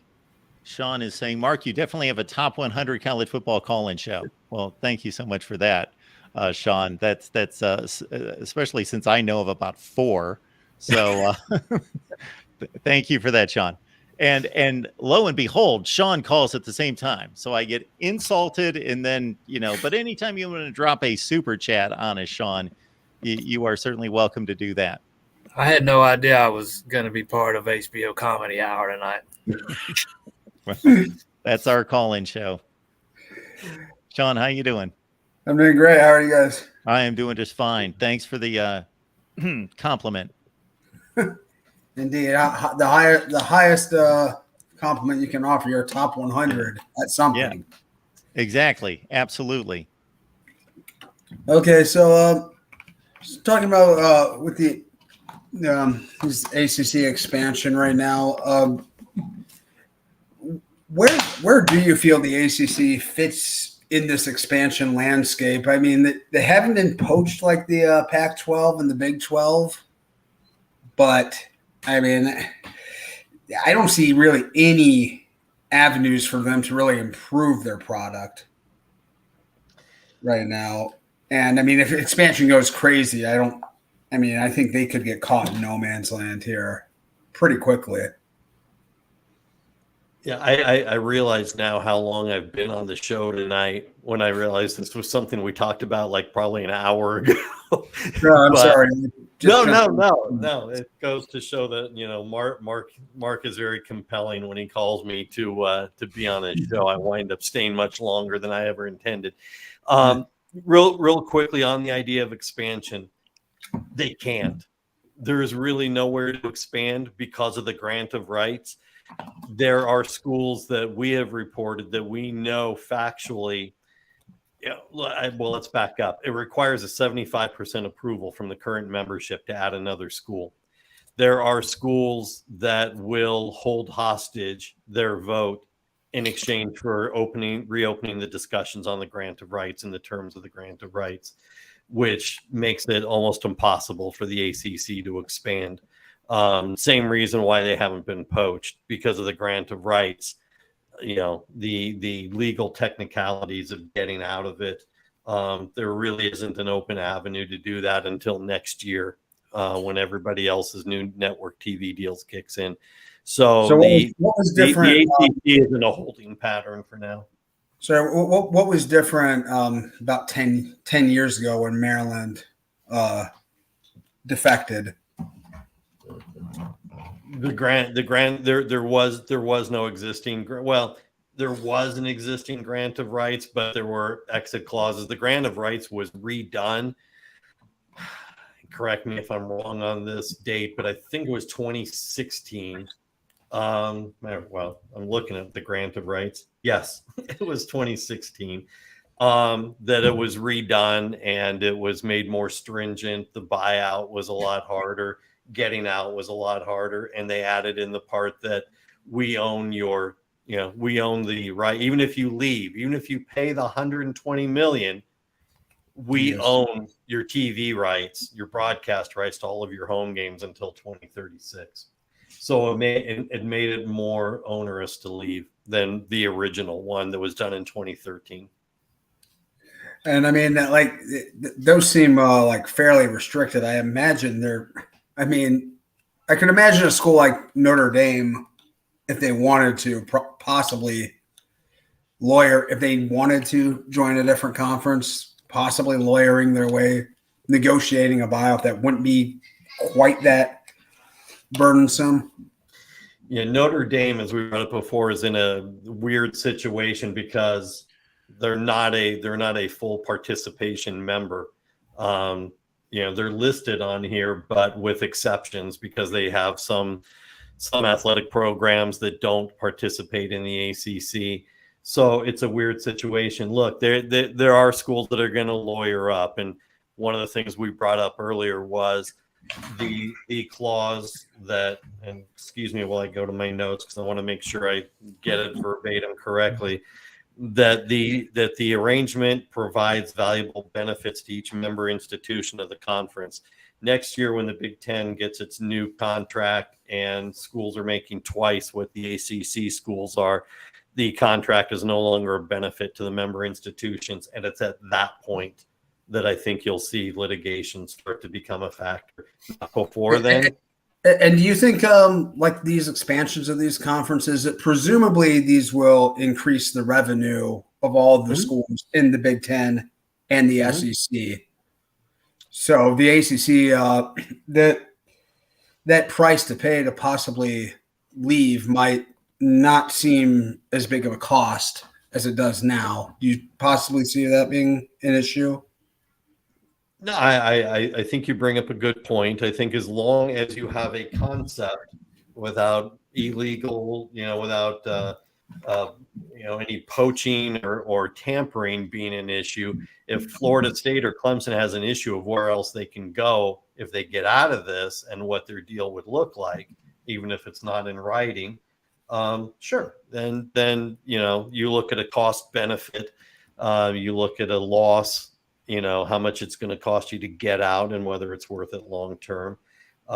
There's been no cause of action that allows for litigation to this point. Next year, when you're getting lapped by the other conferences, the other schools and the other conferences, that's Exhibit A in your lawsuit. Exhibit B is that all of those conference contracts will end and they'll get new ones with new escalations before this thing is done in 2036. So you're going to get lapped again, and that's Exhibit B in the litigation.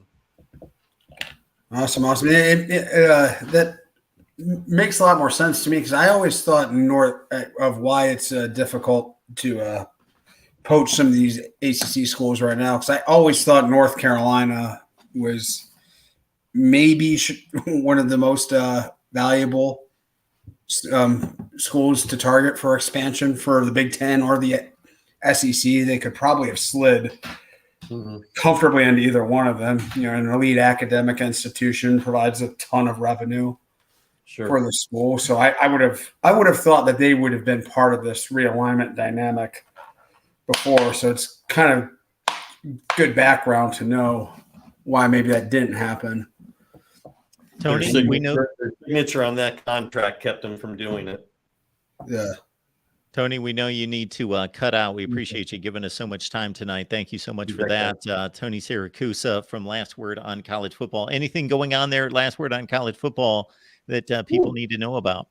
I'm going to tell you the biggest thing, two big things. One, because it's May, it's nutty season until we get to the conference media days in July. We stretch our legs a little bit. We're taking a look at the best returning players by position, by conference. We're in the midst of the Big 12 right now. We'll be doing it for all the Power 5 conferences. And I say this because, Mark, you and I go way back, really to my first few months at Last Word on College Football 6 years ago. I grieve for the outfits that are having to let people go, that are contracting, that are cutting out the specific team pages or the team sites like that. And I think that's unfortunate that the business model didn't work. As you know, we've always been a national outlet that we cover teams without the team pages. As a result, while they are doing that, we are in expansion mode. We have, in the past month, we have added a Mississippi State beat writer, an Ole Miss beat writer. And so we are expanding and growing. So I'm very proud of that. So there's a lot of new content and new people, new writers for our audience to get acquainted with. That is great to hear, because Tony, you are a class act, and you and everybody else there at Last Word on College Football have been nothing but great to me for these 6 years. So thank you so much for jumping on again. You were one of the first people I thought of that we needed to have here to address some of these comments and questions. I'll add this. What if you want to know about the ACC and the grant of rights? That's your man right there. Yes. I appreciate that. And I'll just add this too. I did not know that the site existed until 5 minutes ago, basically, or until 20 minutes ago when I stepped on right now. But thank you, Mark. It seems like something worthwhile to bookmark on my homepage. So I'll be checking you out. Yeah, we're proud of our writers. Several of them make appearances on Mark's shows. So we're always very proud of that. Guys, have a good night and be well. Thank you, Tony. Appreciate you. Okay.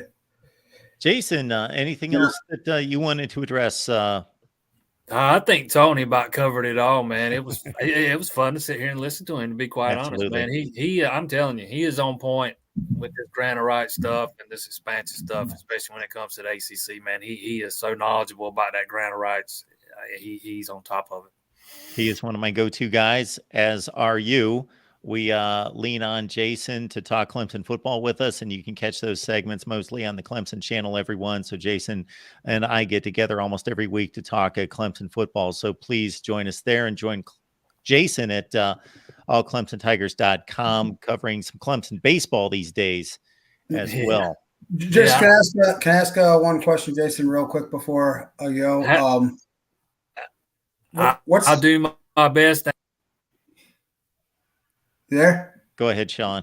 Okay, what's the pulse on the Clemson fan base as opposed to this? They belong where they belong in the ACC, or would they want to possibly defect to the SEC? Oh man, they'd leave tomorrow if they could. Most Clemson fans are not fans of the ACC in general, and that kind of sentiment stretches way back to the 80s when Clemson was slapped with the extra year of probation by the conference after they got caught with some infractions back after their first national title, and it's just kind of built on from there. Some of the favoritism, it seems like, that's always showed to the Tobacco Road schools in basketball. It's just all kind of things. Clemson fans have never been very high on the ACC. They would love to jump out tomorrow. Most would prefer to go to the SEC.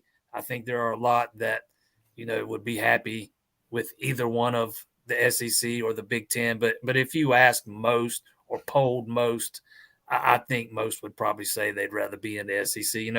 It's the most logical move, more natural geographical rivalries. And Clemson's always felt like a SEC school inside of the ACC anyways, kind of similar to Florida State. So it seems like the more natural move. And I think Clemson might have some academic hurdles getting into the Big Ten as well, if I'm not mistaken. I'm not sure. Is it an AAU school? I don't believe it is. Not at the moment, no. I think they are. I do believe they are trying to make it that way, though. I'm not an AAU expert by any stretch. There's some things going on academically up there, though, that I do think they are. I think they're trying to make themselves as attractive to both conferences as possible. Awesome. Jason, thank you for being here. Appreciate it. Always enjoy talking football with you. And we're going to get together with Jason and some others here at some point and break down that Ohio State Clemson 2019 controversial playoff game. We're going to get that together soon. But Jason, appreciate you being here. It was a fumble. All right, Sean, we're going to bring in another caller. This is Larry. Larry, how you doing tonight? Good, Mark. How are you doing? I'm doing just fine. Good to have you on board. Yeah, Thank you so much for your contributions tonight.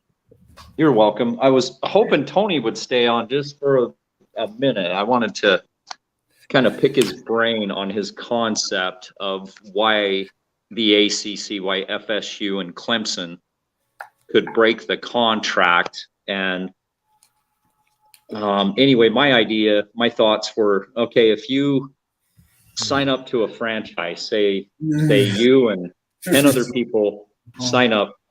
Hello? We're here, Larry. I just had to mute Sean. He's got some noise leaking in. Go ahead, Larry. So say 10 people and I decide to open a Burger King within a small town, and 10 other people open a McDonald's on the other side of town, and we're going to share the money, and all of a sudden I'm doing great. Now I want to cut these guys out, but McDonald's is doing more. So now I want to slap a McDonald's label. I don't think that you can get out of that grant of rights because your conference there's teams in your conference not making McDonald's money because they have a Burger King slapped on the side of that they signed on to. That's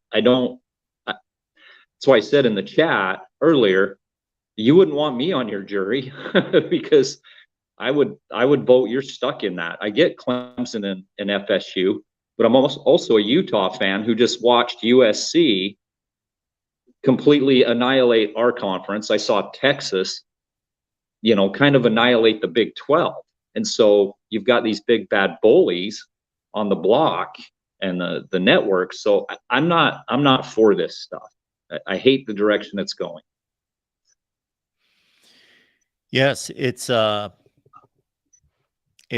survival of the fittest situation is basically what it's come down to. Right. And so I don't know other people's thoughts. I can't see. I'm just on the StreamYard. So I don't know if there are other people who feel like I do, like, hey, you signed on with these people, stand by your word. And if the other teams aren't bringing in the money, that's what it is. There was no guarantee Clemson was going to get 2 natties. As far as we knew, FSU was going to carry it. They haven't been doing anything. North Carolina's numbers are not great. Miami's been down. So there's just, in business, there's down times, and it is what it is. So those are just my thoughts. Well, your thoughts are very poignant, and they're also ethical, but at the same time, you're not going to convince those universities to make that decision when they can, of course, make a better situation for themselves, and not, if they can litigate and they can get out of a contract that they believe has worsened over the years, and the stipulations within that contract, as Tony pointed out, have gotten to a point where, because of the disparity in the revenue, they can point to certain points within that contract to separate from it, then that's where they seem to be able to make a stand to leave the conference.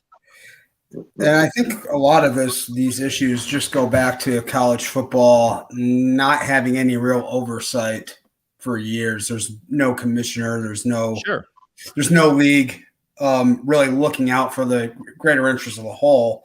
I don't think anybody can blame any of these individual universities for doing what's in their best interest. And so, I mean, the result might end up being a worse product, or a different product at least. But I don't know how you would be able to have a commissioner for college football when all of these state universities are run by state governments that are constantly changing. I don't see how you could have some kind of commissioner, because you have so many different state legislatures that run these state universities. I don't see. You have conferences that are legislated, and they and you have the NCAA as well. So the concept of there being a larger governing body is one that is doable. I think there's been very good reason it hasn't happened.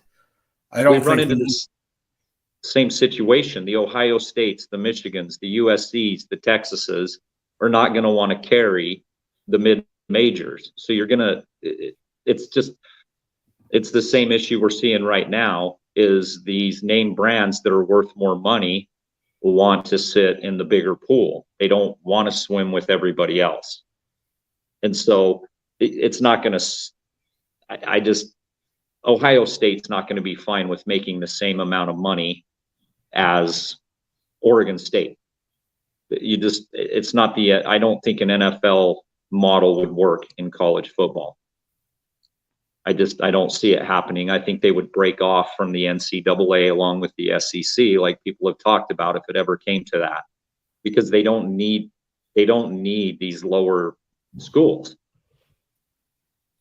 So it's a little late to go backwards in time. It could have been solved, maybe the 60s, 70s. I just don't see how you can fix this now.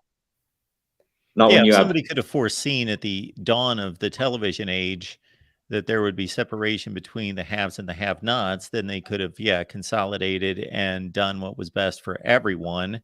But wasn't there more of a separation back then than there is now? I mean, at least competitively on the field. I mean, Ohio State and Michigan completely ruled the Big Ten for 2 decades, just about. The USC and UCLA completely ruled the Pac-10 for a stretch of time. I mean, right. If anything, I think there's more parity competitively across the Power Five. I think almost every Power Five school has had their moment. Well, I would agree with that after you get past the elites. Yes. At the top, there's no parity. No. The same 4 or 5 schools are always in the playoff and always winning at that level. And right. And I believe you're correct, Mark, in the TV market, because back then your money came in from buying merchandise and selling tickets and getting as many people in the stands as you could. And now it has become network driven. completely. Yeah, and when you're selling T-shirts and tickets to the game, the separation in having 80,000 at a game versus having 35,000 at a game, or selling, 14,000 T-shirts versus 9,000 T-shirts, there's only so much separation in revenue. It became exponential, obviously, with the television age. Right. So yeah, I mean, I feel bad for Clemson and FSU, but I don't. I mean, I understand that they're worth more, but I just feel like you have a bunch of McDonald's brands out there that have Burger King stickers on the side of their helmet, and they want to move over to McDonald's. And Well, I'm going to partially back up your point here, Larry, but there's a distinction to be made. So this happens in every conference, obviously. Ohio State and Michigan are drawing more eyeballs than Northwestern. And Right. so they are, and we could make those examples in every conference. However, the difference is that they are satisfied by having the best TV revenue along with the SEC. So they know that they need to play someone. There has to be somebody else on the other side of the field to play. So apparently, because of all the tradition and all the history involved with these conferences, they're okay with having an unequal, or actually having an equal distribution of the revenue, Yes. even though they have an unequal brand distribution, but they don't want to. But if you're in the case of Florida State or Clemson, where they're trying to compete on a national level at that kind of disparity, then they're obviously not okay with that, because they see where they can't keep up. And I'll say, I think one of the things really driving this conference realignment is how television deals are negotiated. They're negotiated on a conference by conference basis right here, right at the moment. Fox has the rights to the Big 10 and the Big 12 games. CBS had the right to the SEC. So if one conference is starting to get a lot better deals and stuff, which, the Pac-12's lagged way behind in that category, it makes sense for other schools to want out and to want into the more lucrative pools. It might, Right. This is one part where I said, if there was some sort of commissioner or one sort of governing body over college football, you could prevent something like this, and to try to make, the distribution a little bit more equal than it currently Right, but is now. what gives Florida State and Clemson more right to get more money to improve, but Wake Forest isn't allowed and afforded the same opportunity? That's what I'm saying. Like, it's been the blue bloods, the big markets, and, Right. and I understand, like, there's a pecking order, but like I've always said, as a Utah fan, USC has so many built-in advantages over Utah, and they're in a mecca recruiting. They're in LA, and they wanted to cry about this and that, and it's like, hold on, you already have all these advantages, and now you want unequal revenue sharing. How is anybody else? It's one of those sign up, collect your check, and take the L. Like, that's not a college football world I want to live in, not as a Utah fan.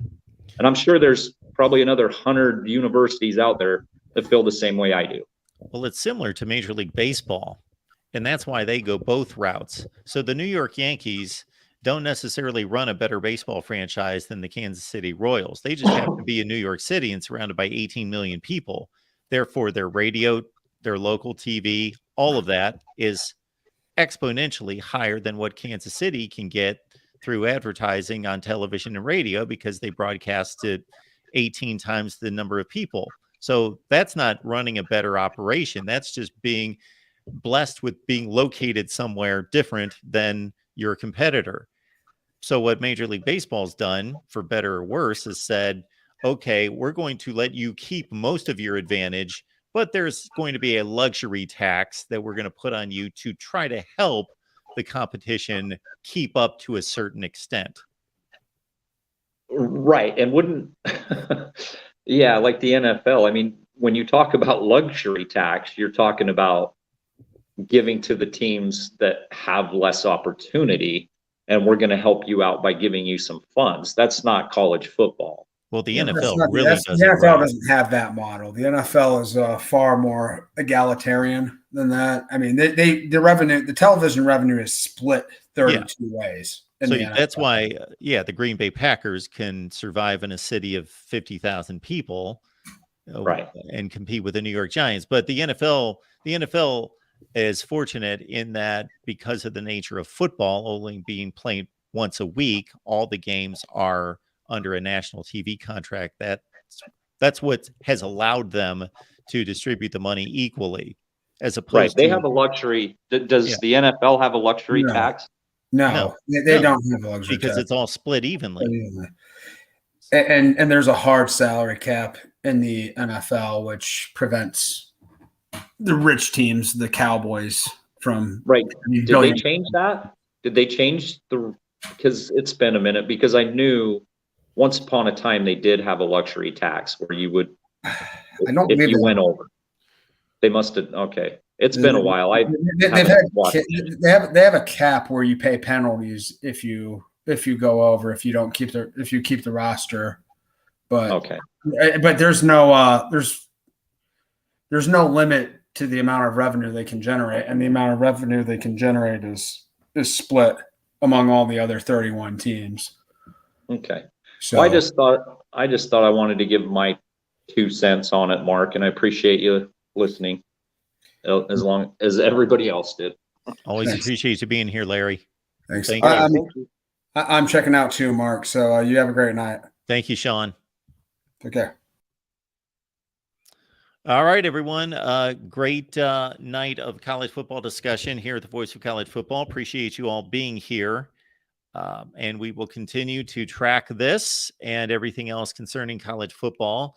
I'm looking to have Tony on here, Tony Siracusa. Let's not get our Tonys confused. Have Tony Siracusa come back on and review his perspective on the Pac-12 situation and the Pac-12 media rights deal and what's going on there.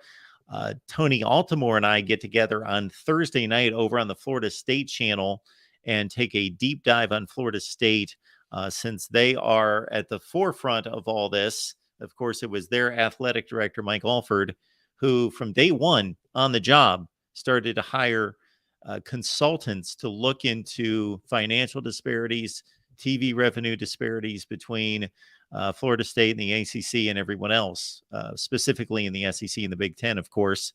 So Mike Alford, and I don't recall, and I should remember this because we've discussed this here and on the Florida State show. I don't remember where Mike Alford came to Florida State from off the top of my head. But as soon as he took the job at Florida State, he started to look into this issue. Because, of course, if you're taking a job that has the weight of athletic director at that type of school, you know what the situation is, and you are prepared and knowing what you need to address when you take that job. So without knowing what's going on behind the scenes, of course, and only knowing what all of us know, my hat's off to Mike Alford because he's spearheading this initiative for Florida State and for the ACC. So again, we will continue to track this and the rest of college football here at the Voice of College Football. Tony Altimore and our Pac-12 guys, I believe, are getting together a show here that we believe we're going to deliver on Wednesday night. So tomorrow night, right here at the Voice of College Football. And again, Tony and I get together to take the deep dive on Florida State. We've looked at Michigan and USC. We will take the deep dive on Florida State coming up on Thursday. It appears as though our friend Porter's checking in here at the Voice of College Football. Porter, what's going on tonight? Hey, good evening.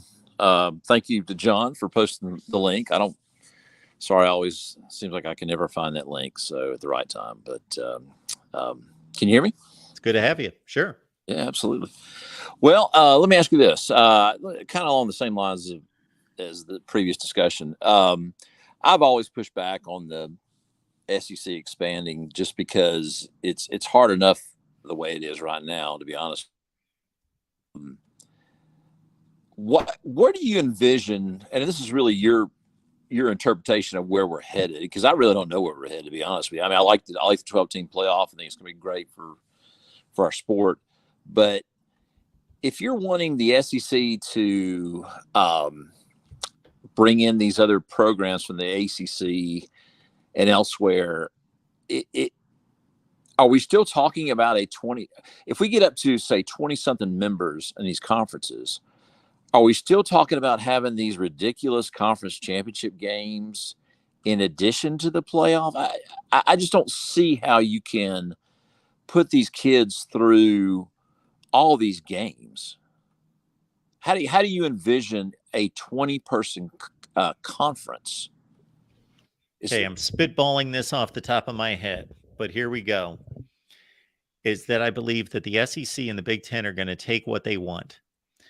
So where that lands, I don't know. Let's say it lands at 24.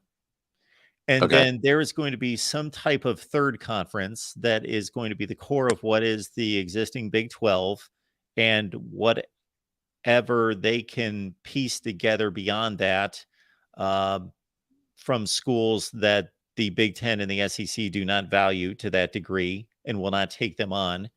So let's say we've got, to make it even, 3 24-team conferences, or we've got a 24 and a 22 and a 16, something like that. Well, we're going to get to a point where, and I surveyed this just the other day as I was adding Washington and Oregon theoretically to the Big Ten and trying to determine what a schedule would look like and what divisions or pods would look like, is that you get to a point where you can't schedule the league in a way that determines a champion rightfully, where you have too many issues with too many teams not playing one another to where you can't determine championships on the field or who should play for a championship. For example, if you've got 20 teams and you determine, okay, we want to play a championship game, or we want to play semifinal games that involve 4 teams, there's no way to ensure that you can select those 4 teams fairly based on results on the field, where you don't have ties among teams that didn't play. So you either have to have some type of NFL tie-breaking system that isn't fair because teams didn't play each other, or you know what you may end up having happen is that these 3 conferences go on their own and they wipe out non-conference games and they say, we will see you in the playoffs. And they are self-contained mini NFLs to themselves, and they play a 12-game schedule in their 24-team league, and they come out with a champion or a group of teams. Of course, we got a 12-team playoff, so maybe they come out with their 4 teams, and they play in the national playoff, and they don't see the other 2 conferences because they have to play enough games within that conference schedule to determine a champion. Mm-hmm. Yeah, I like what you just said better than trying to try to determine one champion of the SEC. If the SEC goes to 24 participants or members, it would make a lot more sense if we went into something like, and again, I'm just thinking off the top of my head. Again, I may look back on this and just say that was a stupid idea, but it's almost like you would want to say, okay, the SEC is going to submit 4 teams or we would already have 4 selected. Yes. People or participants in the playoff. We know the SEC is going to send 4. We know the other conference is going to send 4, and the other one will send 4. I'm fine with that. My biggest thing is and then within the SEC, you would have divisions, and you have to win your division to go to the playoff. I feel better about that than having to play, a 9-game schedule and then a conference championship game. If you're playing Florida State one week and then Clemson the next and Texas the next, I mean it's ridiculous how hard the schedule. And possibly what could happen there, Hunter, is that, I'm sorry, Porter, That's all right. is that I had a brain freeze for a second. We used to have a Alabama fan that used to call all the time, Hunter. Anyway, is that we would have a situation where just simply for posterity's sake and for tradition and the history of keeping SEC champions is that the team with the best record would be named the SEC champion. They wouldn't win an SEC championship game. They would simply be the first place team, and they would be the SEC champion, but it wouldn't provide that much of an advantage as 4 teams would be ushered into the playoff. But just, again, to keep history in line, we would name an SEC champion. Yeah, and let me ask you, kind of along the same lines, because I was listening to your podcast, I was listening to your discussion of the Big Ten. If they do bring in the West Coast teams, I was shaving the other morning and just trying to catch that show, and I wanted to, at the time, obviously it's one of those, you listen to. It wasn't live, so I couldn't call in, but let me play devil's advocate for what you're saying. The comment I wanted to make, I may have written it in below there, I can't remember, but is that kids today, I mean, when I was growing up in the South, it was always the dream of someone playing high school football would be to go to an SEC team and then eventually win a championship and go to the Sugar Bowl. I mean, that was a Southern boy's dream. Even more than that, Midwestern boys dreamed of playing in a Rose Bowl. Even more than Southern boys dreamed of. Maybe it's because New Orleans, still stays pretty warm during the winter here, and it's not. New Orleans is not that big of a difference than Atlanta, where I am. Whereas, if you're in Lebanon, Indiana, you get a chance to go to the Rose Bowl. It's pretty special. So, my point is, kids today, you were so fixated on the discussion of, we got to determine a Big Ten champion. This is how we do it. And my point in playing devil's advocate is, why do you have to determine a Big Ten champion? Really? Has it come to that? Yeah. Or an SEC champion. Wow. That's sad. I've said the same thing, even though I was very fortunate that my university won the SEC last year, and even more. And I always say this, and I know you and I will never agree, but it's about the playoff. It's all about the playoff. Oh, I agree with you. It is about the playoff, but I don't want it to be, but it is.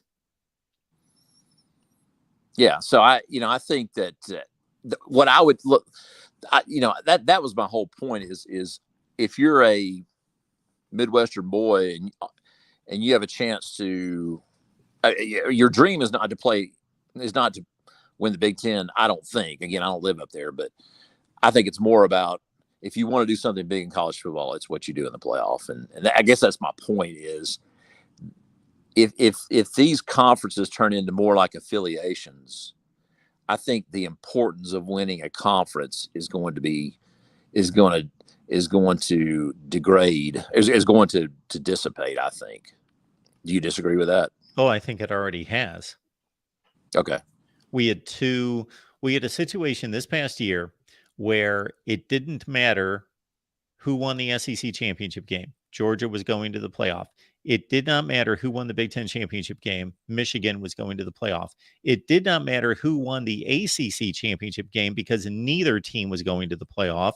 It did not matter, as it turned out, who won the Big 12 championship game because the winner did not go to the playoff and the loser went to the playoff. It only mattered in the Pac-12 championship game because USC would have made the playoff, but they lost. Yep. And if you stopped, let's just say we polled individually the people that are in the chat right now, and they couldn't help each other out, I bet maybe 3 out of 10 could tell you who won the Big 12 last year. Yeah, because most people just assume it was TCU. I have these conversations all the time where people just kind of offhandedly mention that TCU won the Big 12 championship because they were in the playoff. Well, I will say this. I mean, I don't like it myself, but it's where we're headed. I like the playoff. I like that, but I guess what I'm saying is I miss the old days, probably like you do. But I like the way we're headed for the most part. I miss the bowl tie-ins like we used to have, but it's just not going to come back. And so that part of it I'm embracing. The thing I'm not embracing, the thing I can't get used to are these geographical changes. Yeah. And I just can't, Southern Cal being in the Big Ten just is so weird to me. Rutgers being in the Big Ten is so weird to me. Yeah.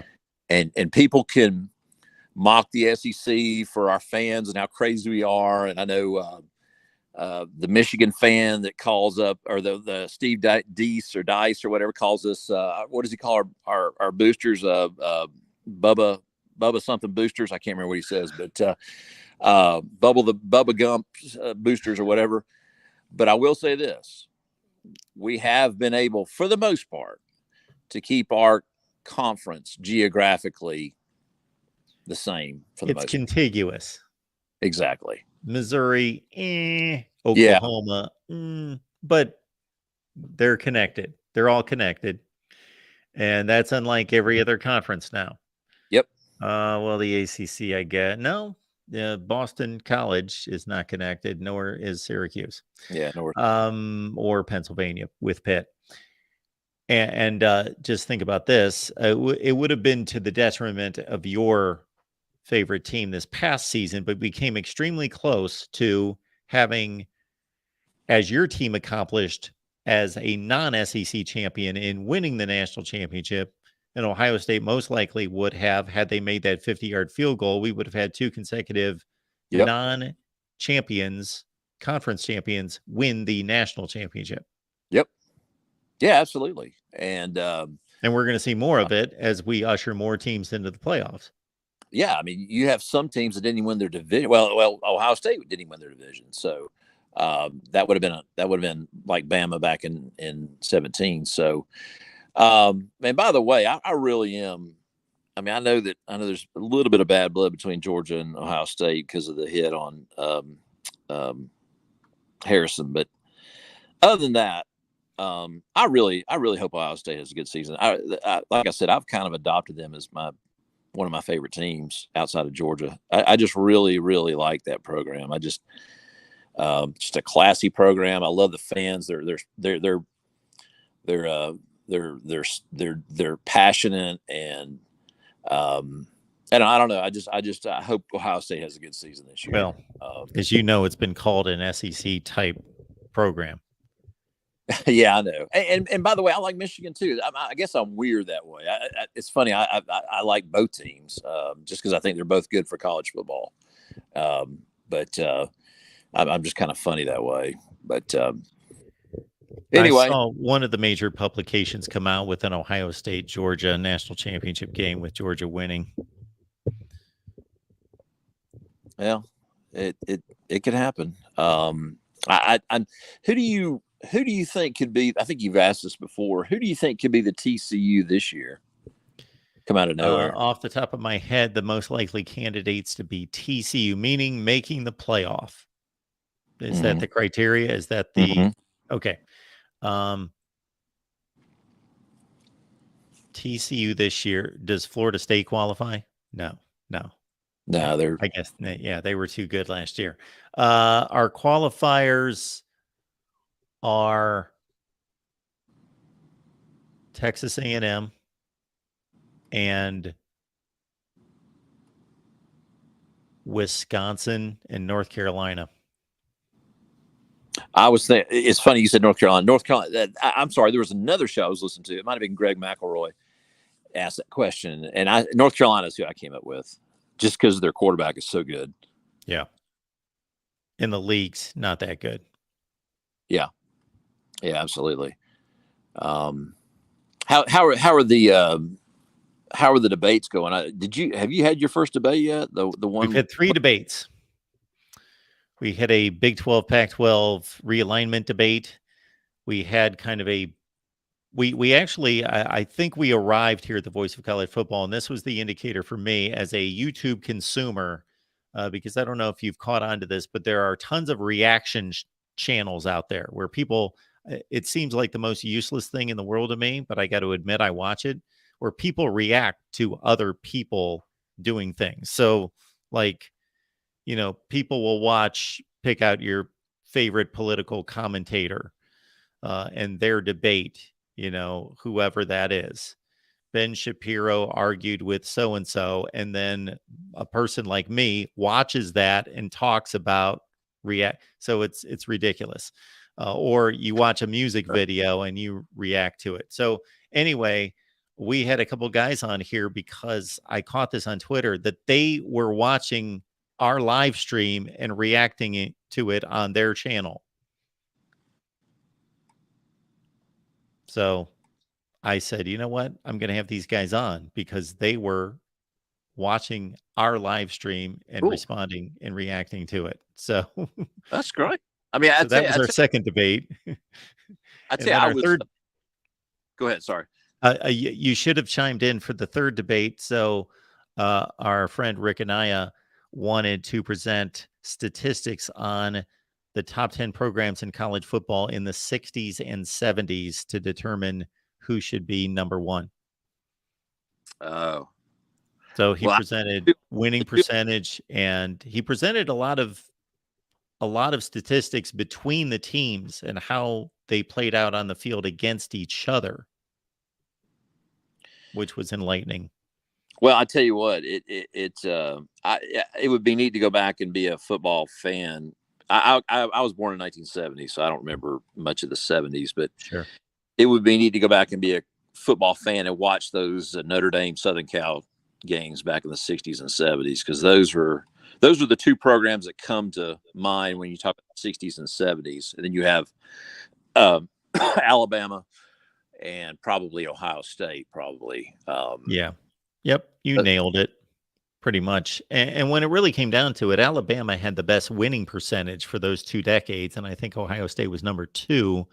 But USC really played the best against the best competition. Mm-hmm. Yeah, I would have said just the glamour and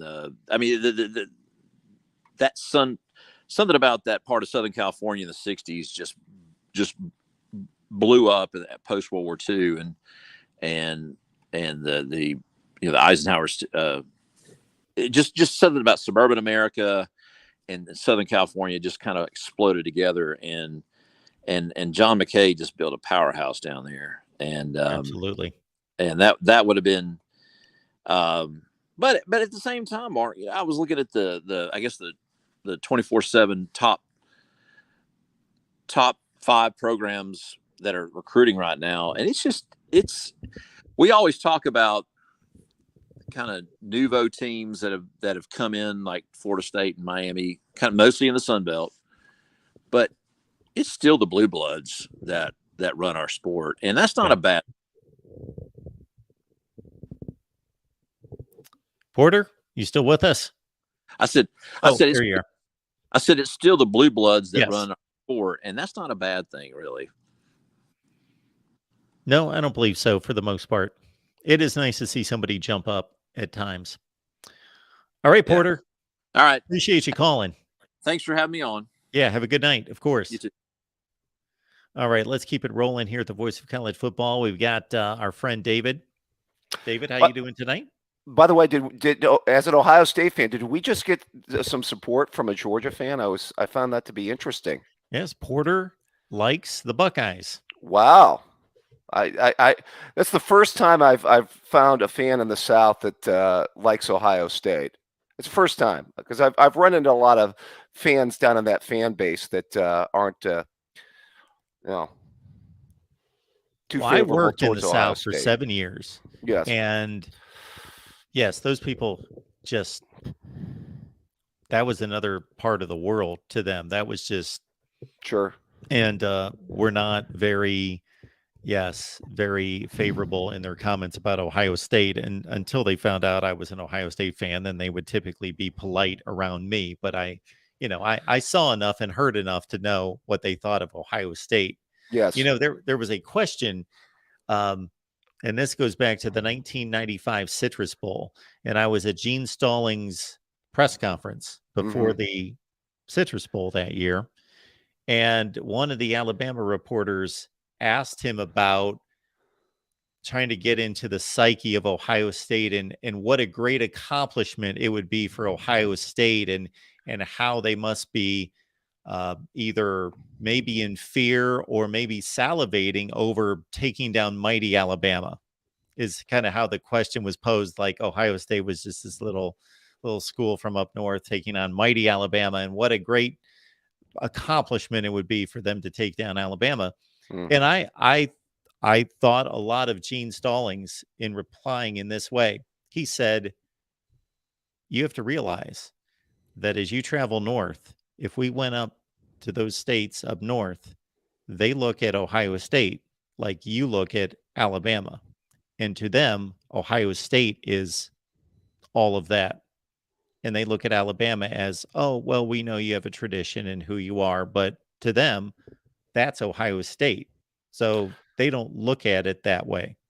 Well, first of all, as an Ohio State fan, everybody knows that we are, extremely classy, knowledgeable, passionate, good-looking people that love our football. Mark. I mean, I think that goes without saying, right, Mark? With two prime examples right here, of course. Exactly, Mark. I mean, let's just get it out there.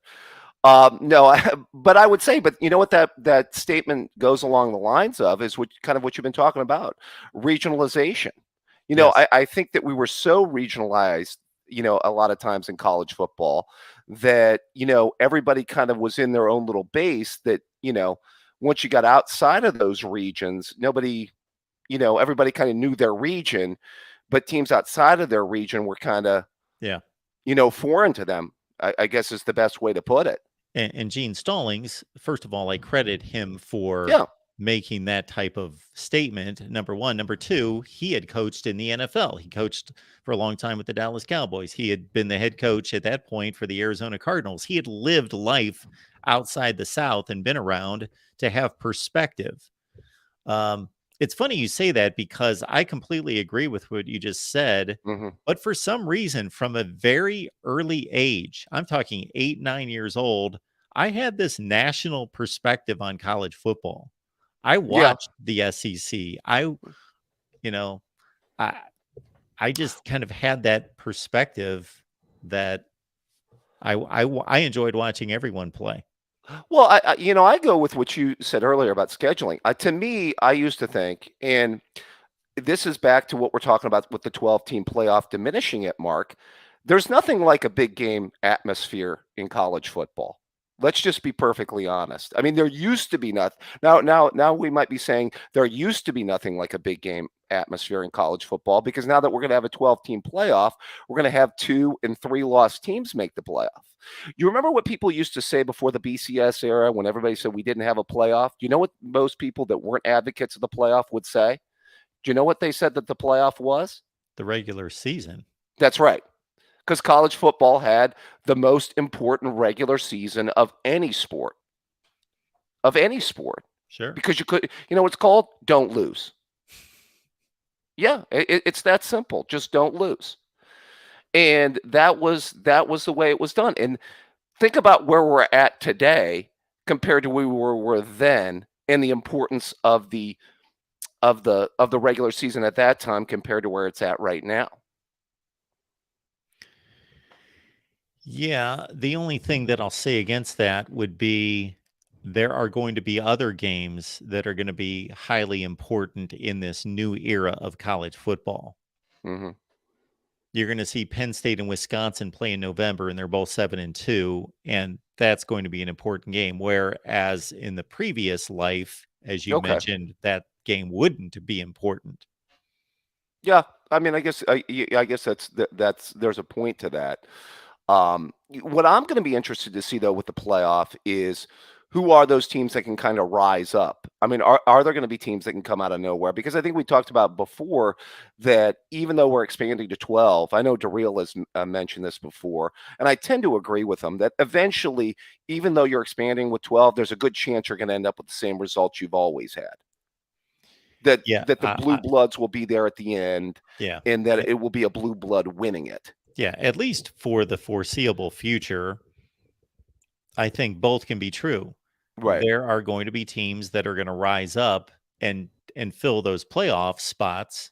Penn State, they come to mind first and foremost beyond anybody else. If you look at their history, even going back to Joe Paterno, but certainly their recent history under James Franklin, aside from 2 down years there in 2021, they're the number one beneficiary of an expanded playoff. And then, of course, a number of teams in the SEC, but they seem to kind of trade spots. Tennessee, Florida, Auburn, Texas A&M. You know, it could be any number of teams there that benefit at different times. But I don't think that those teams, unless their programs change fairly significantly, will have enough to win national championships. I think they're going to enjoy going to the playoff, but they don't have it. Well, but what if a team, has a couple of good runs in the playoff? Maybe they can build on recruiting. I hate to say it, but there's a certain, I know they're in the chat, a school up north, 2 playoff appearances. Now they're puffing up their chests and they're building on recruiting off of those playoff appearances. Now, I think you have to recruit at a high level consistently over a few years if you really want to build on it. 4 or 5 years of recruiting in the top 5 is really where you want to be if you want to sustain success. And I think most people know that. Obviously, the Alabamas and the Georgias of the world who've won national championships, they can testify to that. So at the same time, though, if you do have some teams that have nice runs in the playoff, maybe they build on that, you know what I mean, in recruiting, and then maybe it snowballs a little bit for them then. Yeah, that is a thought that if you can show that we're going to be a common playoff participant, then we might be able to recruit better rather than we can't get into the playoff. There's only 4 spots and we're never quite that good, i.e. Penn State. But hey, we've made the playoffs 7 out of 10 years. And even though we haven't been that successful, we're there. You can be a difference. I do think in the recruiting game that there's something to be said for being on the cusp. So not being Alabama, where the recruit feels as though possibly they're just another cog in the machine and they're just, filling a spot and they're going to get kind of lost among everything else. They're not significant. Versus obviously recruiting to Purdue, you're not going to win anything. Being somewhere where there is a level of proof of concept, we know that you're really good, but you could make a difference. You could be something special at Penn State. You could win a championship. You could be the first. And we're good. We're almost there, and you could be the difference. You could be the difference at Notre Dame. You could be the difference at Oregon. You could be the difference at USC as it currently stands. Well, you know what that also is, too, is if you score that generational quarterback. Yes. If you get your Cam Newton or your Deshaun Watson or whatever, you catch that lightning in a bottle, and maybe you build off that. Clemson was able to kind of build off that. Oh, sure. They did. Yep. I did want to bring up, to stay on topic tonight of, realignment with the ACC and everything like that. I mean, in following the ACC all the way back to the 90s, is it me or to a great extent, has this always been pretty much a one-team conference one way or another? It's been a one-team conference for about close to 15 years. But prior to that, it was just kind of a bad conference with no elites. There was Virginia Tech and Georgia Tech winning ACC championship games and beating Boston College. And none of those teams they were good teams. They were top 15 to 20 teams. But if all you have to do is go through ACC championship game history and look at the records and the rankings of the teams that made the championship game, and they rarely factored into a BCS championship game aspiration. Right. But, what I was thinking of, Mark, is that run of Bobby Bowden's dominance in the ACC where he ran up all those games in a row. Sure. And then, obviously, I guess Jimbo kind of had a run of dominance there for a few Yeah, years. I'm talking from about 2000 to 2010, 2011, 12. For that 10 to 12 years, the ACC, Right. no BCS championship game appearances. Didn't even Right, come that's true. close to going to any. Your typical ACC championship game was 8-3 Virginia Tech, 8-3 Georgia Tech. There was Yeah. a lot of that going on. Well, it's interesting because I guess you had that run of dominance of the Bowden teams like early 90s to 2000. And then you had that period of time that you talked about. And then you had like the run of dominance of like Fisher, Florida State teams there for Yeah. a few years. I guess you could just say the Jameis Winston teams maybe. And then Pretty much. obviously Dabo's run of, Yeah. making the playoffs and Yeah. couple national championships. So, it's interesting because, like I said, I would like to see the conference have a second team to have, stepped up to Clemson. And I thought, interesting. A lot of people are thinking of Florida State this year. Yeah, they are. I do think that their record was a bit inflated last year with a bad schedule. Possibly. But you could say that for a lot of teams. You could say that there are very few monumental wins in college football, period. There are very few teams that beat really good teams. They won 6 consecutive games to end their season, and the best team they probably beat was Oklahoma. Right. Well, I mean, you know what? Norvell did a better job, early to start than I thought he would, and they've got, their quarterback coming back. So, they're good. Yeah, for sure.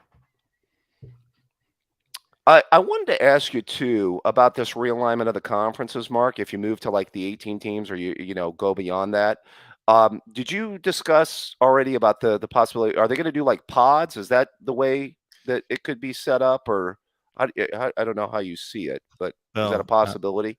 A couple things working here. So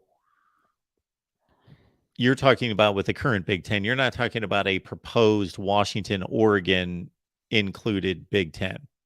Well, I would think that the more teams that they would add to the conference, once you get to like 18 teams or something like that, that might be a possibility to go to, wouldn't it? Sure. Yeah, I produced a video the other day. I added Washington, Oregon, and I proposed 3 different formats. Okay. So I went 3 divisions, 6 teams each. I went 4 divisions, 2 4s and 2 5s, and I went with 1 through 18. That's an interesting way, because I was wondering if you got to 20 teams, you could do like, I guess, do the pods of 4 or something like that. Sure. 5 pods. Yeah. I mean, it's just going to be, you talked about it. The other caller talked about it too. So strange to see this merger now, basically, of the Pac and the Big Ten, as a joint conference. Yeah. I do think that some hurdles need to be cleared before Washington and Oregon join the Pac-12. The way I interpret that news is simply that those 2 schools applied for the Big Ten last fall, and they were cleared and vetted at some point, vetted and cleared, which to me doesn't mean that the Big Ten's ready to take them on. They just mean that they provided some background checks. They have a certain checklist and they met some criteria. And so they cleared them to a certain extent to maybe bring them up to a vote. And Brett McMurphy found this out. Now, this may have been 2 months old, but he was able to talk to the right people to confirm it. And that's what came out the other day. Yeah. I guess, it's interesting because, like I said, it's basically going to be the two conferences, from here on out, come 2024 and beyond. And it's just not going to look like college football to me. No. Now, And speaking to yeah, your scheduling question yeah, about the schedule of the Big Ten in 2024 with USC, UCLA, even if nobody else is added, yeah. you must have missed my reaction to what the Big Ten is proposing, or what they are evaluating, 3 different models. I did. Yeah, no, I got here late and I I did was not. quite animated about that. So this was reported in The Athletic. So the Big Ten is looking at one model in which they would protect 2 teams per schedule. So each team would have 2 protected rivals and then split the rest of the conference schedule. Right. The second model is they would protect 3 teams and then split the rest of the conference. And then the third option was to have a flex protect. That means that every school would have a different number of teams. That's what I've been talking about for years. Okay. Is that why have placeholder rivalries? Why does everyone have to be designated to have the same number of rivals or permanent opponents? Why? I tend to agree. I mean, some of these rivals, I don't even see as no. To me, Iowa has a rivalry with Wisconsin, Minnesota, and Nebraska. So protect those 3 games. Right. Why force 3 rivals on Northwestern? They don't have 3. They have Illinois. That's the only game that needs to be protected. And it not only makes sense, but it provides more scheduling flexibility throughout the rest of the schedule for the schedulers to work with the rest of the schedule to provide a more equitable schedule. Yeah, I think that would probably work, best. I mean, obviously, college football does want to protect a certain amount of its rivalries, I would think. Sure. Although, it would be great for college football to see us, Penn State, play USC, School Up North play USC. All these games, would be interesting, to have them. But well, you can still do that. Yeah, that's true. Yeah, you're right. You could still do that. And the one thing about it is you got a 12-team playoff to back you up. So if you have a couple losses, it's like, you're still going to make the playoff. What makes no sense to me is I hear these people saying that the 12-team playoff will allow teams to go out and schedule difficult non-conference opponents because they'll think, okay, well, we can go 10-2 now. We can lose a couple games and still make the playoffs. So why not go out and schedule a difficult opponent? Well, right. The point is, why still go out and schedule a difficult opponent? Because you may lose more in-conference games, and your 9-3 record is not going to get you to the playoff. So why? My thinking doesn't change. My question for you, Mark, is how many 12-13 debates do we have, going? Oh, yeah. You know what I mean? We have these 5 versus 4 debates come, playoff selection that we've had in the past. Oh, yeah. Now we're going to have 12-13. You're still going to have debates. You're not going to get rid of that. Go to any college football season and pull up the final college football playoff rankings and just look at how many other teams have the same record. Yep. That would be left out. That's right. Yep. Yeah, I mean, they think that they're catering to these things by, I mean, everything started with the BCS. You get the BCS, you get the playoff, now you get an expanded playoff. I mean, there's 100 and some odd teams in college football. To perfect this, folks, is always is going to be a never-ending situation. You know what I mean? That's why, the prestige was always that when it was regionalized, teams would play in their conference, and guess what their goal was? Guess what their version of an outstanding season was? As the former caller had mentioned, win your conference, go to the major bowl game. Absolutely. And let's see here. For example, I just grabbed. There's 2017. Let me get this off here. Mm-hmm. If I can find this comment to get it off. My goodness. Yeah. So you got this. Here's the final rankings all the way to the right. I Mm-hmm. can't. That's as far as I can move it over. So, Clemson won the ACC. They're in. Oklahoma won the Big 12. They're in. Mm-hmm. Georgia won the SEC, I guess. Let's see, 2017. Yeah, Georgia won the SEC. Yeah, Georgia won the SEC. So they're in. Mm-hmm. The Big Ten winner in 2017, Ohio State. So they're in. Right. And then you got your top group of 5. That was UCF. They're 12-0. So they're all in. And then, of course, Alabama's going to be in, and Wisconsin's going to get an at-large. And Auburn, how many teams are we at now? 8, Mm-hmm. 9, 10, 11. So basically, these top 12 teams are going to make it. Mm-hmm. Well, you don't really have too much of an issue here. You've got TCU at the same record as Auburn, and they both lost their conference championship games. That's pretty much all you got. You got a bunch of 3-loss teams. Right. Auburn would be the worst record that would make the playoff at 10-3. You think? Well, UCF way down there, going undefeated. That was their claimed national championship year, right? Absolutely, I'm See, right there with them. Yeah, there you go. So Right. they would have probably gotten in there. Although that's the interesting Well, they would have dynamic. gotten in there. Yeah. They're the highest ranked group of 5 champion goes. Right, and then Regardless. you're going to have the conference champions so you got 5 bids right there. But this is back to why I say the 8-team playoff would have worked, Mark, because again, you would have gotten 5 teams, 5 conference winners. You could have gotten an undefeated team like a UCF that year that would have gotten in, and then you go with 2 at-large bids.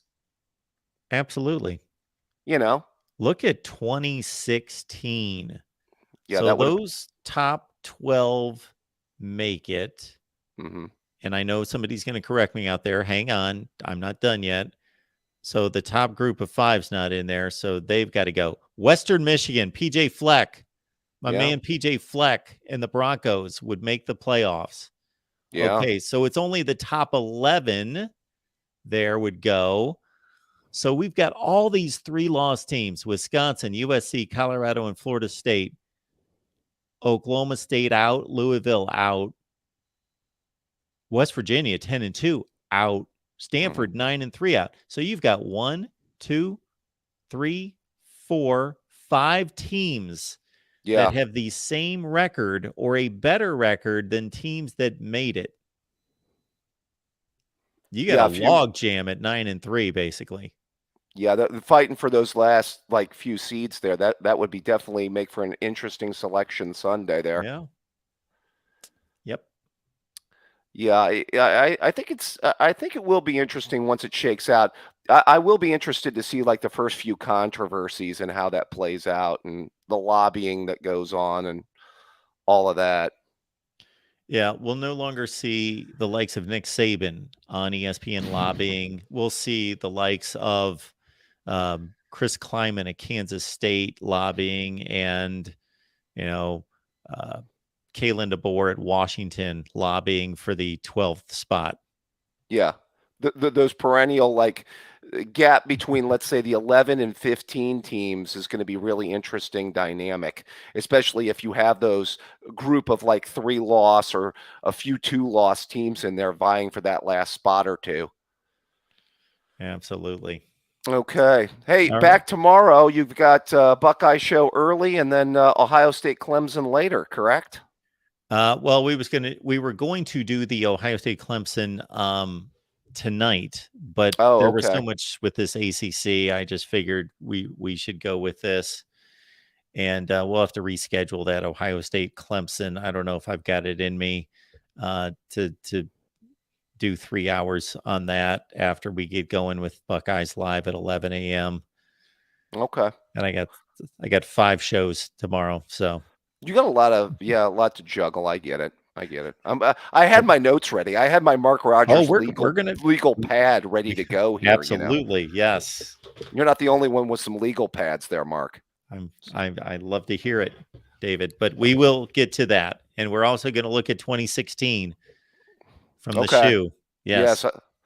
JT Barrett got that first down. By the way, thank you very much. Don't have your terrible quarterback throw 2 interceptions, pick sixes, and maybe you would have won that game, by the way. I think they lost that game the week before when Spade hurt his shoulder, by the way, against Iowa. He couldn't even complete a pass from here to there in that game. Could be. And we had a request last night for the 2003 Fiesta Bowl. Oh, yes. Let's bring in that Miami contingent, please. Is that your second largest fan base you still have to cater to, Mark? It may well be. Yeah. Yeah. Okay. Interesting stuff. As always, on Mark Rogers TV. All right, David. Thank you so much for being here. Have a good night. Bye-bye.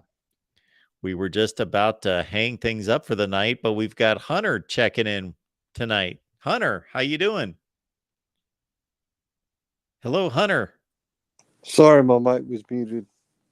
No problem. How you doing tonight? I'm good. How are you? I am doing just fine. How you been? I'm good. I'm sorry I'm kind of behind on the news. So can you kind of fill me in on what's going on? So the news that prompted this live stream is that there are 7 schools in the ACC: Florida State, Clemson, Miami, North Carolina State, Virginia, and Virginia Tech, who have hired legal teams to review the grant of rights and figure out a way to get them out of their ACC contract. I have always wanted Florida State to come to the SEC. Yeah, I remember you saying that. But okay, so hypothetically, let's say Florida State was to go to the SEC. What team would be a good trade-off to somebody like the Big Ten?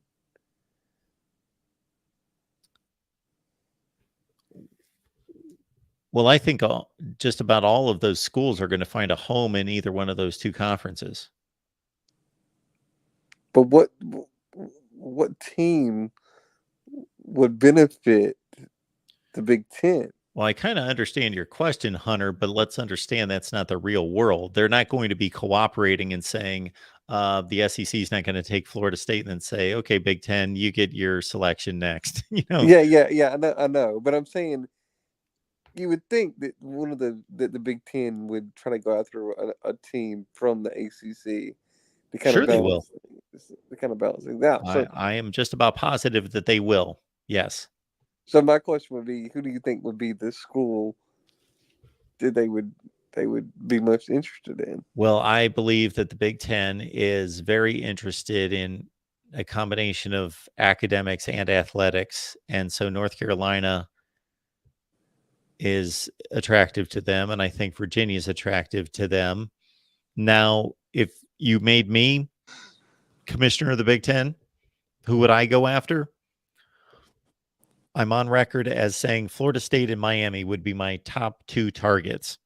They have great academics. They have great football brands with massive fan bases. And most importantly, they both play in the state of Florida. And that's the one thing that the Big Ten is needing. The Big Ten has everything: money, resources, facilities, great academics, huge TV markets, huge fan bases, huge alumni bases, everything, except they don't have enough players in their footprint. So if I was the Big Ten commissioner, if I were Big Ten schools, I would go after Florida State and Miami. Yeah, I'm really excited about this Florida State team this year. That LSU game is going to be a great game to start the season. I think that's going to be one of the best games of the year. Yes. In all of college football, not just for Florida State. What do you think about Alabama playing Texas at night in Bryant-Denny? I don't know if you've been to a Alabama game in the last 5 years. No. I've been there at night during the SEC game, and the environment is just off the charts when they have that light show going and everything like that. So, that's going to be. I'm glad that game's at night. I think big games like that should be at night. I hate those big games that are at 11 o'clock kickoff. So I think that's going to be I think it's going to be the game of the day, really, that week. Well, I don't recall what the rest of the schedule is, but it probably is. Yes, they don't come much bigger from a non-conference standpoint than Alabama and Texas. And of course, even though Texas was not a great team last year, they gave Alabama all they could handle, and that was a great game. Yeah. What is your take on the quarterback situation in Alabama with us taking the transfer? And do you think Nick Saban just did that to introduce more competition, or do you think he has a bigger goal with Buckner in bringing him in? I think that unless one of those quarterbacks improves considerably from what we know, so we saw Tyler Buckner play the majority of the season, or I shouldn't say the majority of the season. We saw him play early in the season, then late in the season at Notre Dame. He was hurt for most of the season, but he played quite a bit the year before in relief of Jack Cohn. That we know that neither he nor Jalen Milroe, from what we saw against Arkansas and Texas A&M, are anything close to Bryce Young, Mac Jones, Tua Tagovailoa, even Jake Coker. Agreed. However, I still believe in Milroe. I've seen his high school tapes, and he's got it in him. I know he has it in him. I don't know if it's the nerve. What is it that he has in him? The ability. Okay, because I didn't see it throwing the ball, and he could get much better during an off season and them working with him, but I just think that his nerves got the best of him. I mean, he got thrown in that A&M game, and then going into that Arkansas game, maybe that was just a bad day. I don't know. I don't know what to make of that, but I do know from watching they tried to flip him from Texas for a reason, and get him because he was committed to Texas for a while. There's a reason that Nick Saban pushed so hard for him to come to Alabama. So Nick Saban knows he's got the talent. It's just, him being able to get out there and perform on a consistent basis. Well, I will say that we know that 2 years ago that Bryce Young had not thrown a meaningful pass in college football. I think he threw 6 passes his first season in mop-up time. And Nick Saban had so much confidence in Bryce Young that there was no quarterback competition. He said Bryce Young's the starting quarterback. And there was no competition. Yeah, could this be another Mac Jones situation where it takes him a minute to get into his own? Maybe. Yeah, I don't want to write off Jalen Milroe. I don't think that's fair, but he obviously has to be much better. If Jalen Milroe is the starting quarterback at Alabama this year and he plays as he did in that game and one quarter against Arkansas and Texas A&M, then Alabama might lose 3 games. Oh yeah, 100%. I don't disagree with that at all. And the same thing with Tyler Buckner, who, based on his experience and based on what I've seen, is a better quarterback. And again, I'm not making a prediction about the future, but I'm just saying, based on what we've seen already, Tyler Buckner is no world beater, but he's a better quarterback at this stage than Milroe is. And I think that if it wasn't for Tommy Rees being at Alabama, I don't think Buckner would be at Alabama. I tend to think that Tommy Rees talked Nick Saban into him coming to Alabama Could to, be. if to nothing else, just create more competition. And maybe Tommy sees something in Buckner that, Nick Saban doesn't know yet, or didn't know him coming into it. I don't know. I tend to go with the theory that he let that transfer happen to induce more competition and to make these guys realize, hey, somebody's going to have to get the job done, and if we have to bring in somebody else, so be it. But we're not seeing what we need to see from you two. This is the first off season that I can remember Nick Saban making moves that I will never doubt Nick Saban. So I want to go on record as saying I'm not saying that he made bad moves, because he's so much smarter than me and knows what he's doing and has proven it 1,000 times over that he's the greatest of all time. What I'm saying is that he's made moves this off season that don't seem like slam dunk hires. Like, okay, Tommy Rees as the offensive coordinator, Kevin Steele as the defensive coordinator, and now bringing in Tyler Buckner. I don't know. I felt like we needed a new offensive coordinator. I just didn't like the way that Bill O'Brien called games. I think he was trying to run a pro-style offense in an era in college football where the game's just not played like that anymore.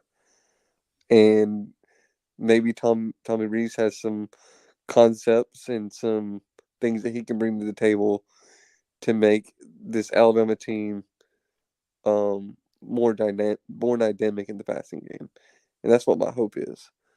So we know Nick Saban brought him in for a reason. So I don't really tend to question Nick Saban that much, just because of the reasons you just laid out. But yeah, and Kevin Steele, he's a proven commodity. I mean, he was at Alabama in the early days, and he's been at several different places, and he had the Auburn defense looking pretty good last year. So I don't think that's a bad move. All right. Anything else, Hunter? Oh yes, one more thing. This might just be me being a little critical here, or a little skeptical, but what's going on at Colorado right now, I don't see how it can be sustained. Oh boy. What is going on? I mean, with all the transfers and the recruit, I mean, if NIL, did they have pockets like that at Colorado to fund their collective? I mean, all these players all these high end recruits that are going to Colorado, and these, kids we've had one kid from Alabama go to Colorado. We've seen some other kids in the transfer portal go to Colorado from big schools, really good schools. So my question is everything on the up and up at Colorado? Well, in this day and age, I don't even know how to define that, because you can round up as much money as you want. Now, in terms of using that as an enticement, then that's against the rules, but it's being done.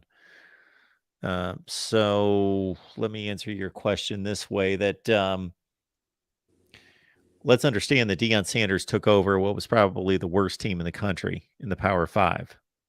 And let's understand that, I'm trying to think what team I was looking at the other day. It was actually a decent team, but and not even a first-year head coach, and he had 22 or 24 transfers coming in. Now, Deion Sanders is going to be somewhere, he's already like in the 46 range. It's going to have to be well over 50. So he did have to turn over the worst roster in America. I just don't necessarily like how he's done it.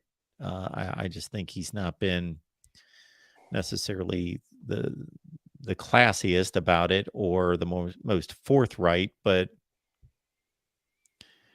he's paid to win football games. That's true. And in He's the trying to era that, build a roster. yeah, and the truth there, there's been some things going on where it makes me raise my eyebrows a little bit. Go, I'm not so sure that everything here is, maybe I'm wrong. Maybe I'm just being too skeptical, but it does raise some eyebrows in the least for me. I don't know if it strikes you that way or not, but Well, again, if this was pre-NIL, I would say absolutely. But post-NIL, there is no limit to how much money you can collect for these athletes. It's just a matter of the way it's supposed to be done is to recruit the athletes to campus and sign them based on just communicating, football and education and all of that, and then introducing the NIL. But we know that that's not happening. yeah, okay, yeah. One last question: do you think that the powers that be are trying to destroy college football? Because The it seems powers that be. Who are the powers that be? the NIL situation, the transfer portal situation, the rule changes that are going on. Sure. It seems to me that What they're would be trying. their incentive to destroy college football when they're making money off of it? Well, they're trying to change. Let me rephrase that. Trying to change it in such a way that is going to negatively affect the game. Maybe not intentionally. What's their incentive? Well, I mean, don't you think that rule change is a bit crazy to? I mean, I think that's going to change the game in such a. Maybe it's not that big of a deal, but from the way that I hear it talk about how it's going to affect the game, it doesn't sound good. Okay. So when it comes to the rules changes, based on the ones that I've seen and the ones that we've talked about in the past, that came out about a month ago, those rules changes have two obvious motivations. One is to speed up the games so that they are played in a 3-hour time window so that they can make more money. Because I can speak directly to this because I worked at ESPN for 19 years and I worked in a department where we were responsible for the airing of advertising. So we had to figure out when a game went too heavy, meaning that was the term that we used in TV, when the game went too long and spilled across the broadcast window of the next game, there were less breaks taken and it was difficult to accommodate all the commercial inventory. So what they're trying to do, and so we would have to actually drop commercials and lose money, not lose money, but make less money because the games went too long.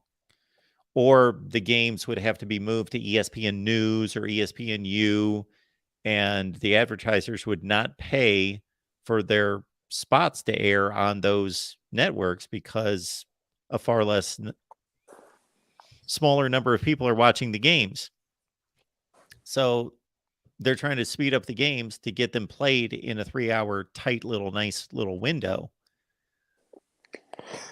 Well, my opinion is, I mean, I understand these guys. So that's number one. Let me just finish here real quick, Hunter. So that's point number one, that they're instituting rules to speed up the games for that purpose. Number two, they're speeding up the game for the purpose of eliminating plays in the game for either legitimate concern for the athlete or at least the look of having concern for the athlete and eliminating plays in the game.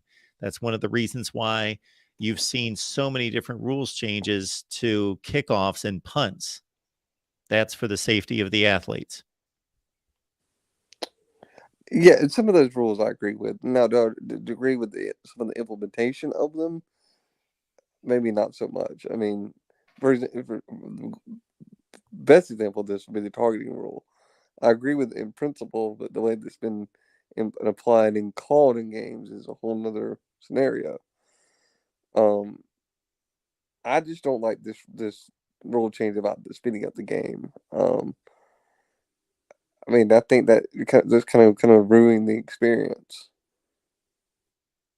Not ruin it completely, but it's Sure. gonna lessen the Yeah. game day experience. That's the only thing I can tell you about the reasoning behind the rules changes as I see it. What do you think about that rule change? Which one? The speeding up of the game. I don't like it. This is the reason I don't like it, because I don't like manufactured rules that are inconsistent with the rest of the game. Meaning, so for the entire game, when a team gains a first down, the clock is going to continue to roll. Except for the final 4 minutes. Is it 4 minutes or 2 minutes? I believe it's 2. Whichever it is, 2 minutes of the half, they're going to stop the clock. What's so magical about the last 2 minutes of the game? Why should the game be officiated differently in the last 2 minutes of the half than the rest of the game? It's the same. It's the same flow of the game. There's no difference. Well, in your experience as working in the ESPN in that position, is there a way to not do that and still to make them happy on the money making side of it, and to not have to implement that rule? Is there a happy medium there?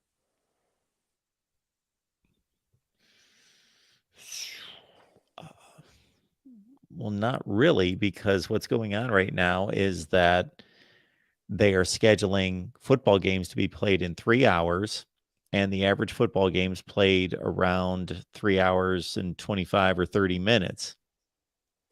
And so the only way to eliminate the time of the overall game is to eliminate something. You got to do something. You've got to either you could shorten halftime. If you shorten the breaks, well, then you're eliminating commercial inventory. If you ever go to a college football game, as you well know, there's a lot of standing around. Yeah. Like, you don't realize that when you're watching the game on TV, because they're showing you a ton of replays. They're going to commercial break. You don't realize it. But when you're actually at the game, oh my goodness, there's a timeout. Everybody's standing on the sideline. The teams huddle. They huddle for as long as they need to, but then they're still like standing around waiting for the officials to give the word that, okay, we're back from break. There's a lot of standing around. So those breaks could be shortened, but that's counterproductive to what we're talking about. That would make less money for the TV networks. Yeah, Mark, it's just, I don't know. I don't like money being put over my football, but we wouldn't have if we didn't have the TV networks, we wouldn't have the football. Yeah, and I understand that role. I mean, I really do. I mean, so my point, if I could just go back to your original question about that particular rule, what I don't like about it is, when you think about it, what's different about the game in the last 2 minutes? Nothing. That should be a consistent rule that for the entire game, that the clock's either going to stop or the clock's not going to stop on a first down. That would be like saying, for the last 2 minutes of the half, you only need 1 foot in bounds, but for the rest of the game, you need 2 feet in bounds for a catch. Why? That doesn't make any sense. The reason they do it is because even though they're trying to speed up the game, they want to give the offense opportunity to score. They want to give the offense a better chance of scoring in the last 2 minutes of the half, and especially the last 2 minutes of the game, because when you think about it, if the game's decided, if it's 38-10, then it doesn't matter, and the offense is just going to run out the clock anyway. The only time that it's going to matter is when the game's on the line. Well, it's going to be more exciting if you give the offense a better opportunity of scoring. That's why they instituted that rule that way and made the stoppage of the clock within the last 2 minutes of the game to make it more entertaining. Well, how much do you think this is going to affect the game itself? Are we not going to notice it, or Or is it just going to be something that we're going to have to get used to? Well, for anybody out there, all you'd have to do, it would take a little bit of time and math, but you could watch a game and you could kind of figure out how many plays are going to be eliminated in this game. There's going to be a certain amount of plays. I don't know what that number is, 15. So instead of you usually see about 65 or 70 plays for both teams. So you usually see about 130 to 40 plays in a football game. You'll probably see about 15 to 18 less. Yeah, we'll have to see about this, how this goes. I mean, I don't know. I mean, I have never seen this before, so I don't know exactly how it's going to look, from a game perspective. But anyway, Mark, it's good to talk to you again, and thank you for taking my call. Hunter, good to hear from you. Have a good night. All right, you too. Bye-bye. All right. We keep it rolling here at the Voice of College Football. We appreciate all of you being here. We've done a 3-hour live stream, so I am done for the night. Come back on Wednesday. We've got a great lineup for you, which includes Ohio State Live, Oklahoma Live, Michigan Live, Florida State Live, Miami Live.